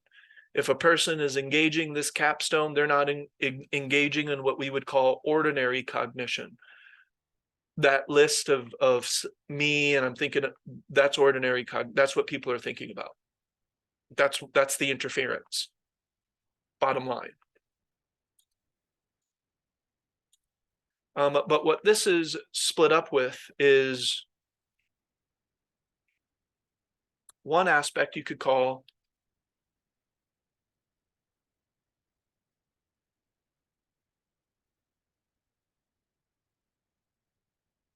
so let's play with this for a second, Michael, and I'm gonna get a bit cheeky because I do that. But have you ever heard the phrase, we're all one, man? Like we're just connected and we're all energy and we're just atoms and light. We're all one. Have you ever heard that? Yes. Okay. Have you ever felt that? Yes. Where is that feeling right now?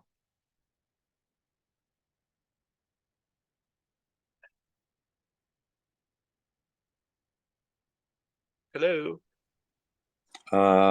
It doesn't exist. Doesn't exist. If you're not paying attention to it, if you're not feeling it, where is it? It doesn't exist. Okay. Right? At least it doesn't exist for you if you don't feel it in this moment. Inner peace. No, in a memory, inside a memory.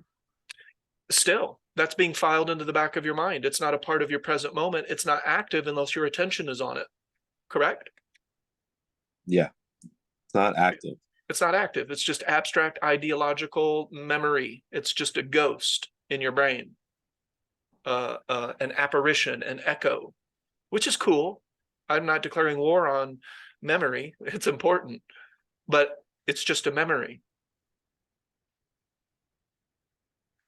What happens is that the human being gets so focused on the construct of self, they lose connection to the totality of self, this ability to feel connected to everything.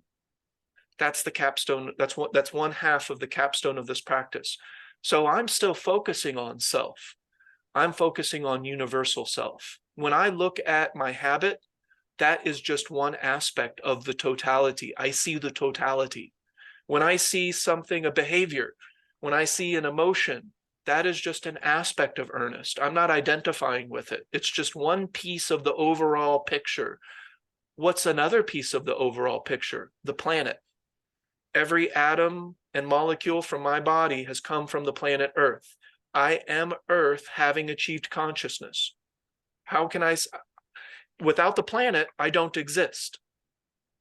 How can we separate one from the other? You can't. They are the same thing.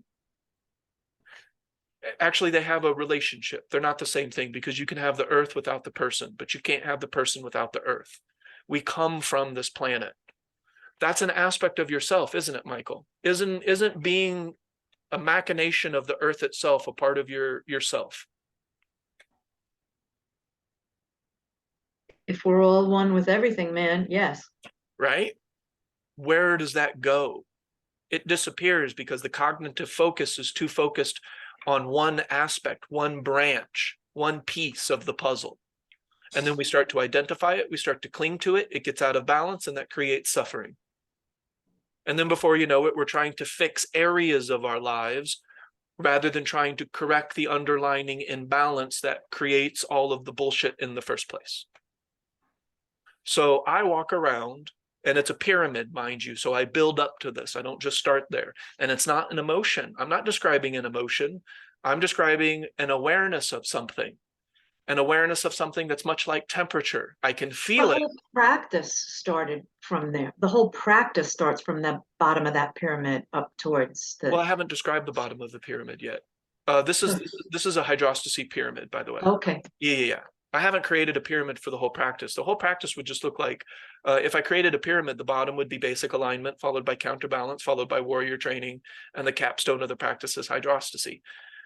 But in terms of my practice, what I do, I set it up. You know, just like I have recommended to others to set up your practice. Lo and behold, I set up my practice. I'm not going to go tell you to do something, and then it's not something I do. So I set up my practice, and it's a pyramid that goes to this capstone. And I guess I could just tell you what the other half is. So the universal awareness, but that's active, Michael. That's what I'm talking about. I'm talking about an active attention on your connection to the totality of all things. So that's why if I were to say, which I will never say, we're all one, man, I'm talking about how I feel right now. I'm not just talking about some concept that I'm going to file away into the back of my memory that I invoke when there's, pretty hipster girls around. And then I'm going to be like, hey, did you guys know that we're all one and that we're all connected and that we're all stardust? That's pretentious shit that you think that somebody wants to hear. Now, I'm not talking about that stuff. I'm talking about perception, feeling. You can feel your connection to the totality, which is where this concept came from. This concept came from some people sitting around a fire meditating or clearing their mind, and they're like, oh shit, do you feel that? We're connected to everything. Everything has a connection point. So in hydrostasy, and this is where I will shove you out the door and say, just you're on your own, I can't offer you anything else, is a way to find this universal awareness and to embody it by paying attention to it and by keeping it active in your cognition at all times. So Michael, when something comes up that isn't going my way, how do you think that compares to universal awareness? It's like throwing a pebble at a train. The train being universal awareness, and that pebble being a small condition or a little thing. I want a promotion, or I want to lose weight so that I can better participate in human mating rituals. This is all ordinary cognition. And again, it's not declaring war, it's not creating self, it's not creating separation. It is divergent, though. It is different than what is commonly. It's a statistical anomaly, which hopefully it turns around. Like, I would love to see a world where common cognition are people who walking around feeling their connection to the infinite. And Michael, when you're in this capstone, you're in a flow state. Like I would say that I am constantly in a flow state. That's why I don't use the term, because I've seen it for what it is. And it's not just this imaginary flow. No, we're surfing. It's just, it has balance and continuity and a sense of ease compared to counterbalancing and flapping all over the place. Does this make sense? Do you see how this relates to what you mentioned, Michael? The mind has the tendency to focus on self. It's Yes. those things that I listed. Why not go ahead and focus on the totality of yourself instead, which would be a feeling of connection. And sometimes you can gain that feeling by talking about it, by reminding yourself, I am the whole universe experiencing myself as a human. You don't have to punch this guy in the face. You would be the universe punching the universe in the face. How does that make sense? But that's what's happening, right? Because you're also an expression of the totality, just like I am. And so now we have two expressions of totality arguing over who gets the cab. Like, what kind of shit does that, or who's the greatest basketball player of all time? Like, do you see the folly and like that's actually almost stupidity at that point, that we're lowering our cognition to argue about that bullshit. Now, if we're just discussing it, for fun, that's completely different than allowing ourselves to get emotionally invested and swept away. And chances are we lose our practice. All right. Any questions, comments, or concerns about any of that? I would think so, but I don't know. I guess not. There's a lot wrapped up into that. Want to open the floor if anyone has any. And, just like what Ida brought to the table, this is common. Like, these are things that are appropriate for everybody to discuss at a certain point. So it's not personal towards Michael, because it's an ordinary form of cognition, because almost everybody, whether they know it or not, are below the threshold of active recognition, focusing on their construct of self. That's where the attachment to ego exists. And that's why people are so scared of death. And that's why they create these imaginary scenarios of life after death, because they're so disconnected with that totality. Thich Nhat Hanh was so connected with that totality that he couldn't view death the way that other people do, because he could see the overall framework that attention itself is universal. Your attention is shared with me, Michael. It's the same attention. It doesn't age. It doesn't have personality. It doesn't have characteristics outside of attention itself. And I'm sure that Thich Nhat Hanh, among others, have made that realization, and then they could look at death much differently, because they know that that doesn't die. Consciousness itself, impersonal from all of that self, that's universal. Consciousness itself is universal. Consciousness, awareness, attention, they are universal. The Next step same- is. Oh, sorry. No, go ahead. I hate to interrupt you on your. No, it's fine. Next step is then redirection, you were saying? Well, I'm not trying to rush. I'm really not trying to rush to it next. I'm looking to understand that aspect. It's like redirection, tricks of attention, rule of three back into practice. that's how you clear all of the thought. Because what is the thought focusing on? Self. Those aspects of self, right? So and that's what I call interference. You're interfering with your ability to connect to your environment and change with change. So the human being is ultimately affecting their ability to adapt and survive and evolve.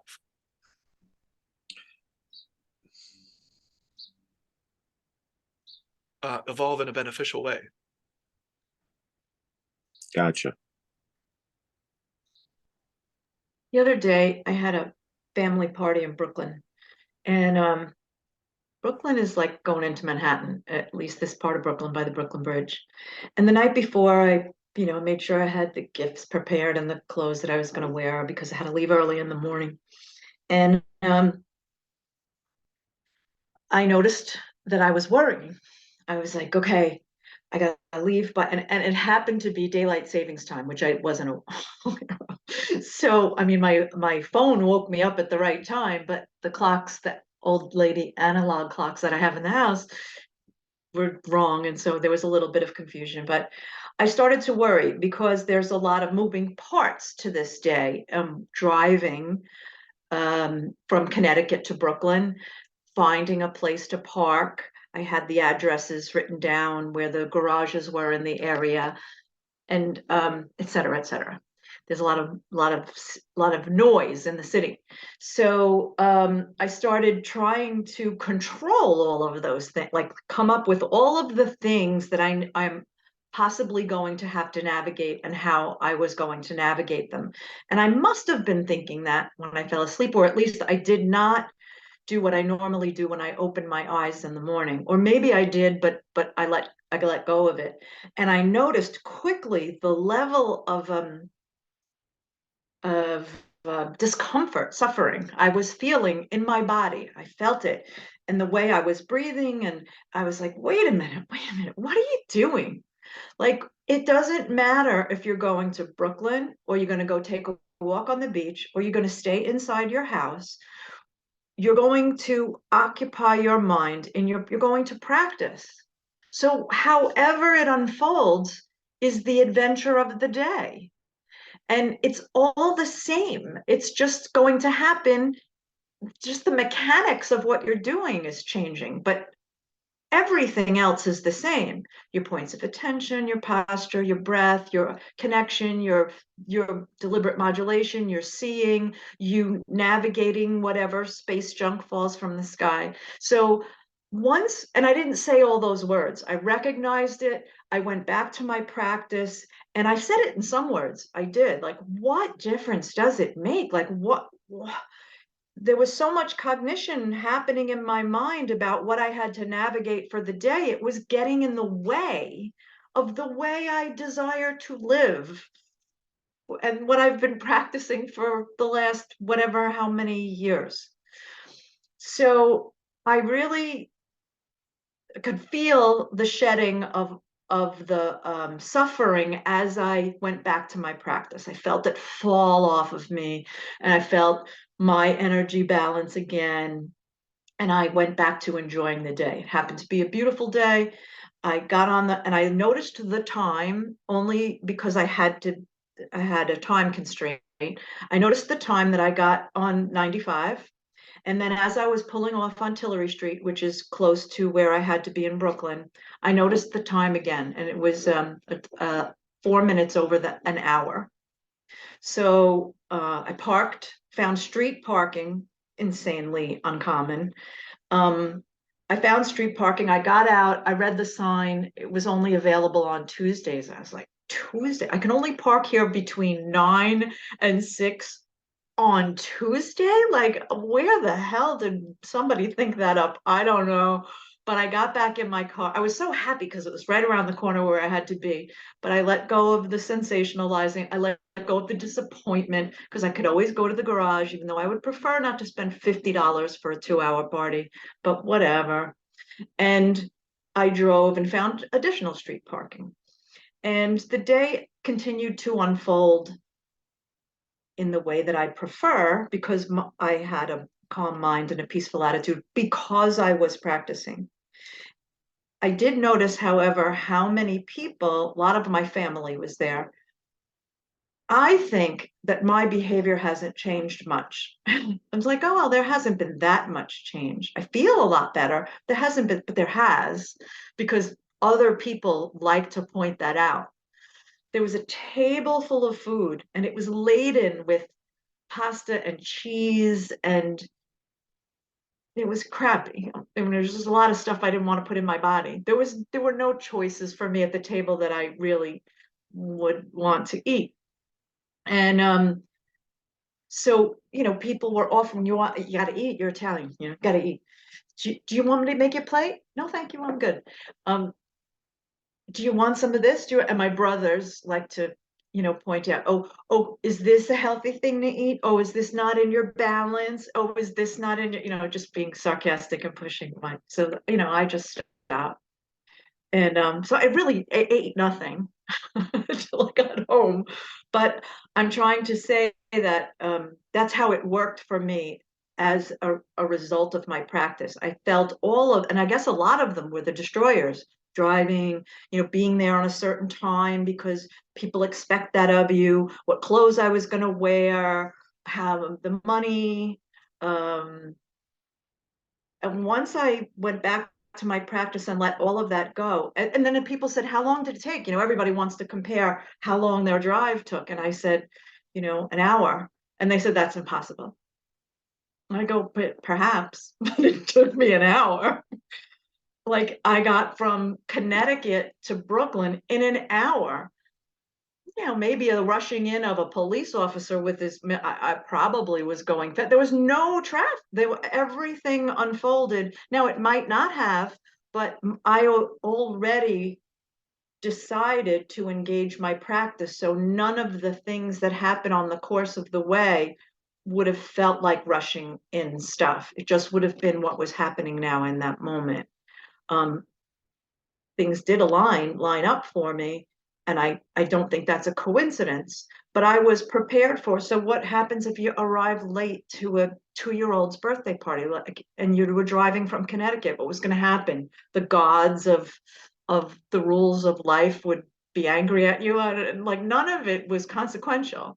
It was all just a choice I was making of what I was going to do with that day, and I could change any of those choices at any given moment to keep me in balance. That's really it. It doesn't matter whether I'm going to the doctor or I'm going to a party or I'm going to the beach. It doesn't matter. The practice remains the practice.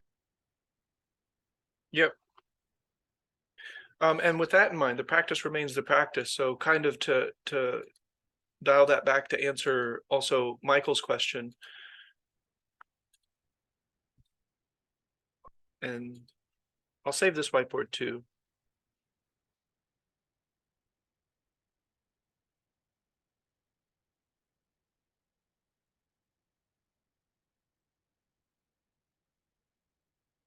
Remember. So you can evaluate where you are in this practice. I don't have to do it for you. If you sign up for a one-on-one, and you know, I'll probably need to ask some questions, but I can evaluate it with you. But that's one of the great things about this system is it's also self-regulation. It's self-regulatory. You can evaluate all this for yourself. But basic alignment.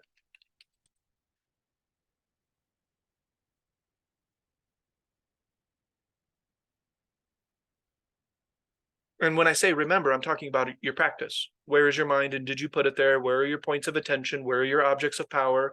I highly recommend buying the Igong book when it's available. That will give you things to do. You can just do what's in the book, and that can alleviate some of the psychological distress of what do I do? Just do what's in the Igong book, and that will have the eventually we'll have the result that we're looking for. I put result in air quotes in my mind, so I guess you can't see it when I do that, but okay. So we have counterbalance, basic alignment, and then warrior training.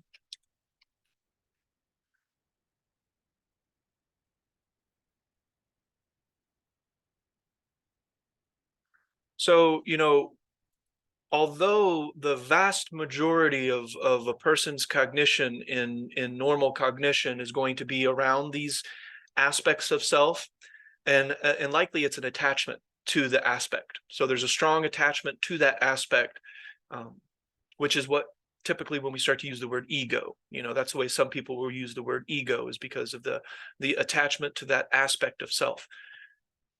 But that doesn't necessarily mean that we're ready for warrior training just because we've identified that our thoughts are all around this. We still may need to go back to basic counterbalance, which is in counterbalance, that will include things like segmenting. It will include things like battlegrounds. It will include things like situational techniques. So that will help you embody it and maintain it. But you can evaluate where you're at based on how you're remembering and forgetting. Does that make sense, Mike? Because you were like, well, so, you know, what do we do? Do we redirect? Do we go back to, this is kind of explaining that in relation to what Donna was saying as well. So hydrostasy equals, and I'm talking about remembering a point of attention, remembering to place your mind in the moment. That's what this practice is. Mm-hmm. So this allows for a full spectrum of training. You know, a person in basic alignment, maybe they've never practiced any of this shit, and they're just now starting to come back to the present moment and like, oh shit, like I am in a body, like, okay, kind of see what you're talking about. And they start checking in. That's what we talk. That's basic alignment. They're forgetting almost all the time though. And they are remembering to do their practice, a couple points of attention throughout the day. That's the foundation. That's the first step in this practice. Does that make sense? And then we go to counterbalance. That's when we're forgetting much more than we're remembering, but we are starting to remember more of our practice. Does that make sense? That makes sense. That's before warrior training, or that's an That's aspect? before warrior training. In warrior training, you're starting to get to the 50 percentile where you're remembering almost all of the time, except typically when you're getting swept away by battlegrounds, when you're starting to focus in on yourself a little too much, others a little too much, and there's going to be examples where you lose your practice. That's warrior training. Does that make sense? Right. Yes. I introduce the rule of three in counterbalance. That's when we start rule of three, because that's the only way to maintain a technique is to counterbalance. You can't maintain a technique without force, without the redirection technique of the rule of three. That's the Tai Chi mind, redirection, not force, not passivity, redirecting momentum using as little of our own energy as possible. That's called efficiency. And then when we get into warrior training, we're remembering most of the time, but there are going to be things that kind of throw curveballs and kind of throws us off of our practice. And then we redirect back to the practice. Does that make sense, Mike? So you can kind of evaluate, are you remembering a point of attention all day long? For the most part, I would say it's like Right. 90 percentile at that point. That's hydrostasy. Now, if you're remembering a point of attention all the time, you can start to build on that to where you can create up to 4 directions simultaneously. When you create 4 directions simultaneously, you have created space in the overall amount of thought. I would eat my hat if you can maintain 4 directions of attention while thinking all the time. I would eat my hat if you do that, because that doesn't make any sense. That would violate the mindfulness slider. So I don't believe it. I would need to see it. I can't talk all day. I would have to take a break. Like I just can't do it and maintain my other points of attention. Does that make sense? Because talking is thinking. Okay. In hydrostasy, though, we're starting to remember all the time, which is giving us the opportunity to engage multiple points of attention. Multiple points of attention ushers in a lot of self-awareness. At this point, we're in a state of impeccable self-awareness in hydrostasy. You should be able to observe that. And you can look at your practice and say where you are, Michael. You don't have to tell me, and this is for everybody, anybody rewatching this is a self-regulatory system. So for example, in traditional Chinese medicine, when it comes to food, you almost have to have a diagnosis to know what to eat. Does that make sense? Because what you eat will be relative to your traditional Chinese diagnosis based on your tongue, your pulse, the brightness of your skin, your posture, your overall vibe.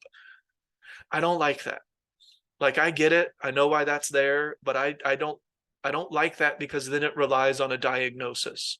And that diagnosis typically is going to have to come from a trained practitioner. And I get it. I think there's room for that. But there has to be some sort of self-regulatory mechanism that a person can do it without anybody else. That's an earnest thing. Most people seek a practitioner because they're not doing that. And so therefore they have a diagnosis. And at least even in Chinese medicine, they're pointing them back towards some clarity that will help them be aware. But from which category you need to eat from the most will be directly proportional to an ongoing diagnosis. Right. Right. So that requires an ongoing diagnosis to know from which food category you should pull from the most. You can't pull from one category unless you know where you're at. Right, until according to that theory. Until more balance is achieved. That's not a part of the theory for some reason. Yeah. And that's why I want to interject it. Like, what is a general way of looking at, and you look at food in the West, it's 1-to-1. Again, they go back to this 1-to-1 measurement. It's very rudimentary. You mean like a direct cause and effect? Exactly. It's just a one-to-one thing. Rather than looking at the root underlining, am I eating in a form of balance? And of course, in traditional Chinese medicine, they break it down based on hot, cold, whether whether it creates dampness, whether it creates dryness, whether it tonifies, whether it, so it has different characteristics. This system has been designed to have a self-regulatory mechanism. Tai Chi Fit, I love Tai Chi Fit, but technically you would have to have somebody, it's a cueing method. So somebody will cue you through that method. And there are ways to do Tai Chi Fit by yourself, but that's not really how it's advertised. That's not really its gist. Its gist is created to have a person guiding other people. And I think that's great. I think there's a place for that. I don't need to declare war. However, I'm keen on self-regulatory because I don't want to rely on a cuer. If anything, I want the cueing method to be in my own mind. I want to cue myself, and that can be the cueing method. But I don't want to rely on a teacher or rely on a facilitator. So that's why that's why I created this way of looking at the system so that you can evaluate where you're at. Are you barely remembering? You're in basic alignment. Like I can't put you in a different, it's not like you take a test and now because you know stuff, you're in counterbalance or warrior training. No, not at all. It will be relative to how often you're remembering your practice, and that's it. If you're forgetting your practice all the time, go back to basic alignment. Create your toolbox, create your objects of power, create your reminders. How are you waking up? How are you going to bed? Are you having other people remind you? Are you having your cell phone remind you? What are you doing to get to the point where you're remembering more than you're forgetting? Does that make sense? And that's all self-regulatory. So true to Jerry's point on Tuesday, I mean, I can evaluate if you want me to. I'm never going to unless you ask. Like if you don't ask me, I'm not going to evaluate your practice because that's a form of interference. That's my thoughts interfering with your flow. I don't want to do that. But if you ask me, let's do a one-on-one and I'm going to ask you some questions. And then I can find out where you're at in the stream of the practice. And then I could make direct recommendations based on where you're at in that practice. That's called mentoring. Does that make sense? But this practice will remove the ability or even the desire to compare your practice to somebody else's practice because balance is relative to the individual. So if Donna is doing handstands and she's doing all this acrobatic shit, that might be out of balance for Ernest right now. It's clearly not out of balance for her because she's doing it so effortlessly and it's not disrupting the other aspects of her life experience. She has found a balance within that acrobatic practice that Ernest can't do because that's not a part of my balance. I haven't trained to do that. I don't know how to do that. Does that make sense? That's how balance. So you can start lifting weights. And if you stop, that will create an imbalance. If you can do that practice to some extent for the rest of your life, the balance changes with you. And then before you know it, you're 90 years old, bench pressing 200 pounds because you've been doing it for 50 or 60 years. Does that make sense? Can you see the continuity of that in your life experience? Except, yes, except it doesn't exist on a one-to-one ratio like that. It also, what you're eating and your mind and what you're thinking influence all of that. So the practice is, I mean, that's a good example of the dynamic involved, but it's not a one-to-one thing. And so that's another thing is that I do also allow room for the one-to-one thing. So for example, well, no, because that example is null. For Donna, that example is null because the window slammed on your finger because you weren't paying as much attention because your practice wasn't as pristine. So that will go back to the root of your practice not being pristine. But let's say there is just a straight up accident, or let's say I was filling lotion bottles with a syringe to put lotion in the little tiny bottles, and my hand hurt right here along this tendon from that repetitive motion. I put myself in an imbalance. I learned from it. Now I know that when I do that, I either need to alternate hands or I need to take a break. So there was learning involved because of the observation. but I did put my hand in an imbalance. That's more of a one-to-one type of thing. It's closer to one-to-one.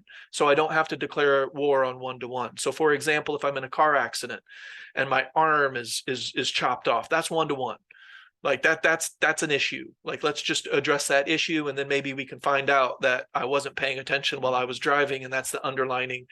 So I don't necessarily declare war on one-to-one, but I don't isolate it as that's the only way. And I don't isolate the traditional underlining, finding the underlining, because, I think both can exist within balance. Does that make sense? Yeah. Because in some ways, redirecting the thoughts about yourself, that is somewhat one-to-one to a certain extent. It is addressing still the underlining and balance, and so I hope there's a balance between those two. But I don't declare war on one-to-one ratio.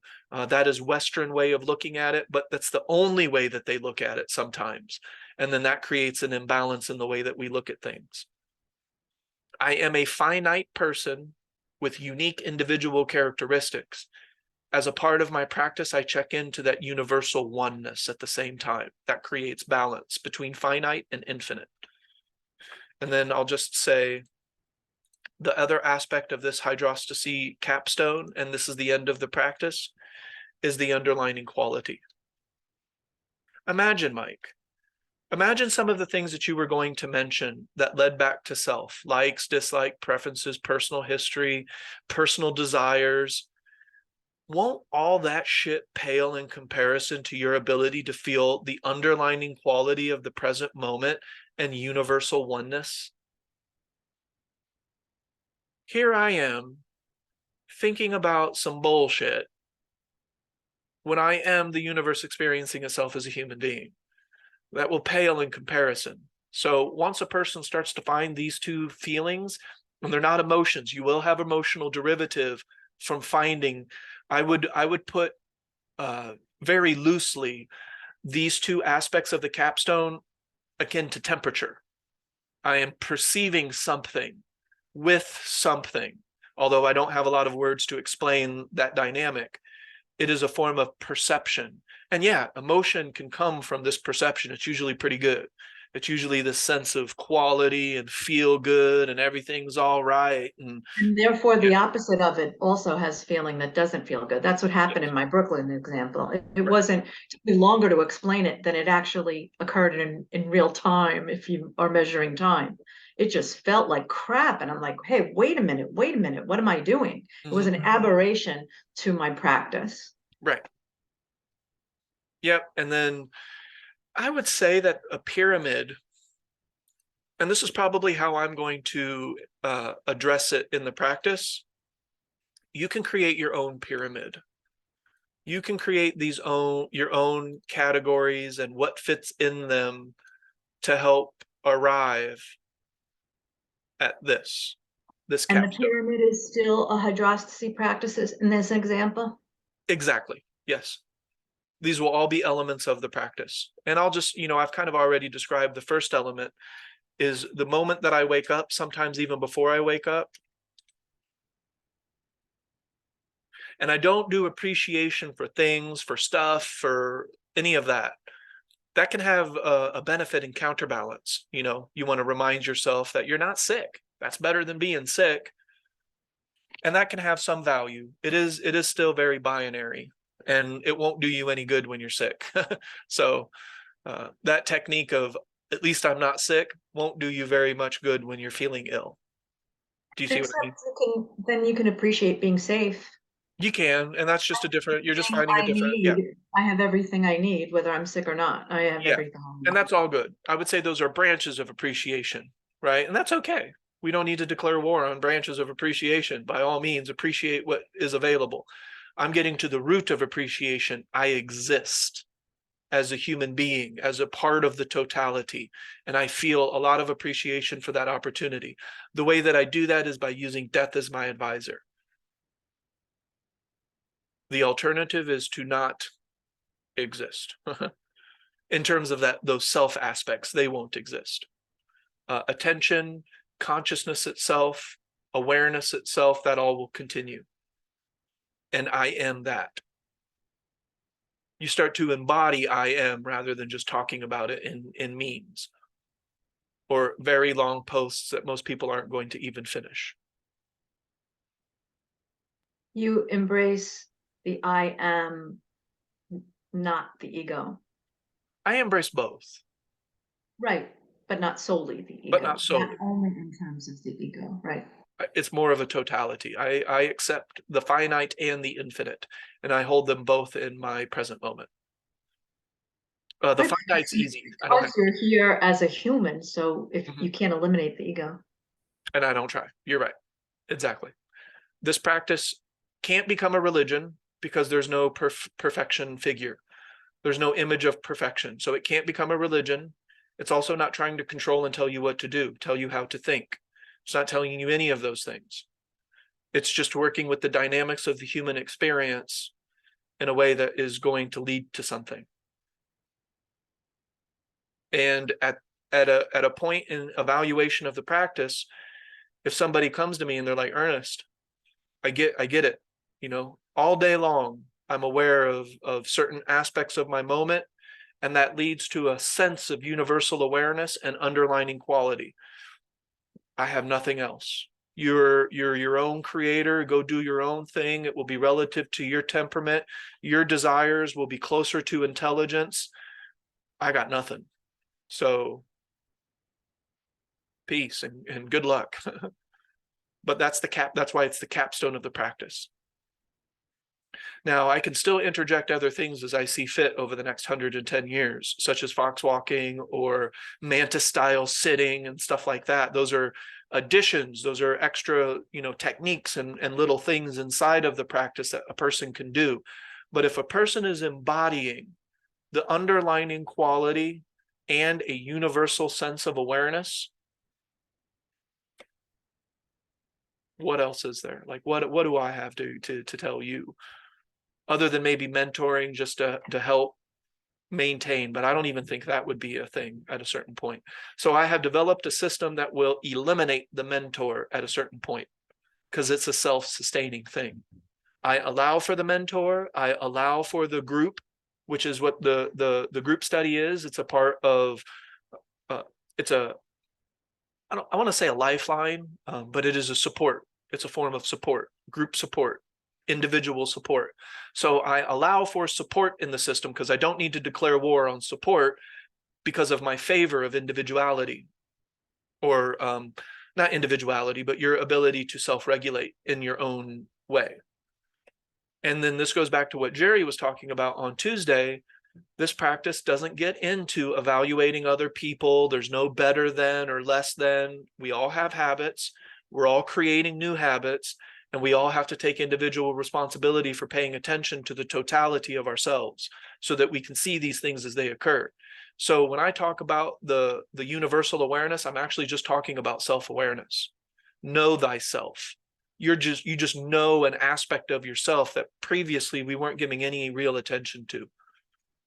Not on a visceral basis, not on a in our present moment active type of basis. Does that make sense? And I'll be happy as we go along to explain my triangle, because I would expect somebody in hydrostasy to create their own steps to set them up for the day, because that's a part of the practice. I'll always be doing that. I'm not going to gamble. I'm not just going to think I'm there and that this practice is just residual and that it works and coast. I'll be 110 years old and I will wake up and I will check into shit. I'm 110. I exist. That's a win. Like, that's a huge win. And then if I have pains and aches and a little bit of illness at 110, I've already checked into the appreciation and the opportunity to exist. And spoiler alert, your universal oneness and your underlining quality can exist with physical discomfort. I experienced it 2 days ago, because I don't know what I ate, but I got wicked. My stomach did not feel good. And I was still able to tap in. Actually, when you tap into the universal, that recognition of self, your sickness becomes impersonal. It's still there, like you still feel shitty, but you're not taking it personally. You're not focusing on the construct of self. You're a biological being that is experiencing the inevitable. It's happening to the body. And it will happen to every body to some extent.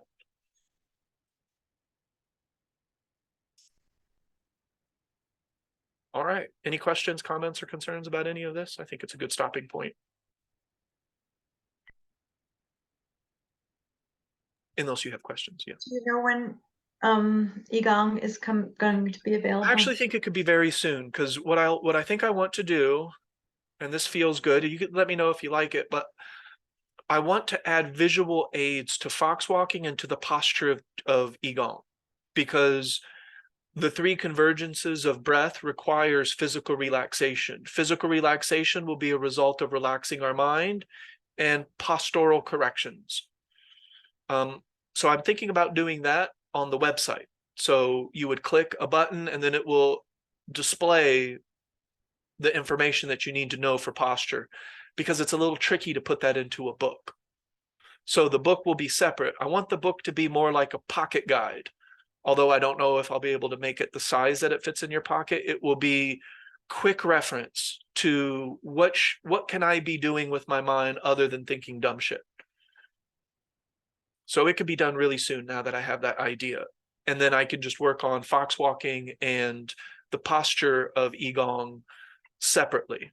So first release the book and then release the fox walking, which is the beginning. It's an introduction to formal, informal practice, because fox walking can be very formal, but it can also be very informal. So it's a good starting place, as opposed to like formal seated meditation. That's formal. There's no informal seated meditation. Well, no, there is. Yeah, there is a way that you could look at that informally, but okay. Any other questions? I'll have that very soon. And then you guys can dive into it. But we've already talked about all of it. It's just now organized for quick reference.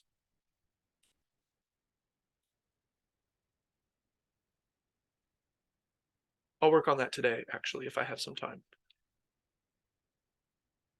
Because I did it, I wrote the book in Grammarly, so I don't have to do as many corrections. I just wrote it directly into it.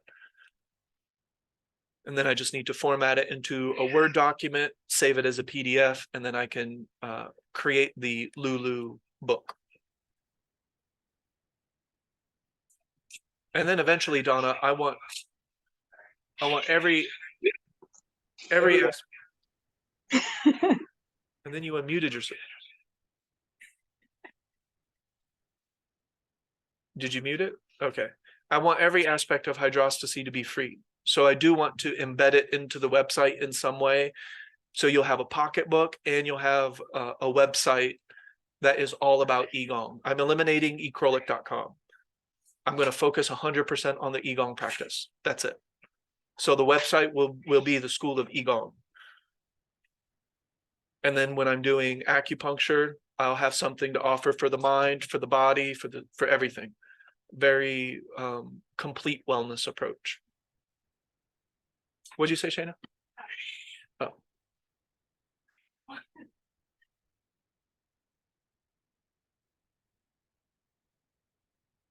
Okay. Well, if that's all, we will be back on Tuesday. I'll put into the chat what the topic for Tuesday is, because I don't remember. But yeah, I'll let you know. And then we'll meet on Tuesday and then again on Thursday. We only have like maybe 6 weeks or 7 weeks left of the 20 topics. And then we go back to just the group study. And I think I'll be able to keep the group study on Thursday. I don't think that my school schedule will interrupt that. On Tuesdays, I have Tai Chi class. Tai Chi and Qigong is a part of the curriculum. So I'm hoping that's an easy A for me. I won't go in with ego. I will go in with a relaxed mind that's ready to learn. I might not even tell the person that I already know Tai Chi, because I want the easy A. Like, you pick this up quickly. Like, just a natural, I guess. I'm just kidding. I won't lie.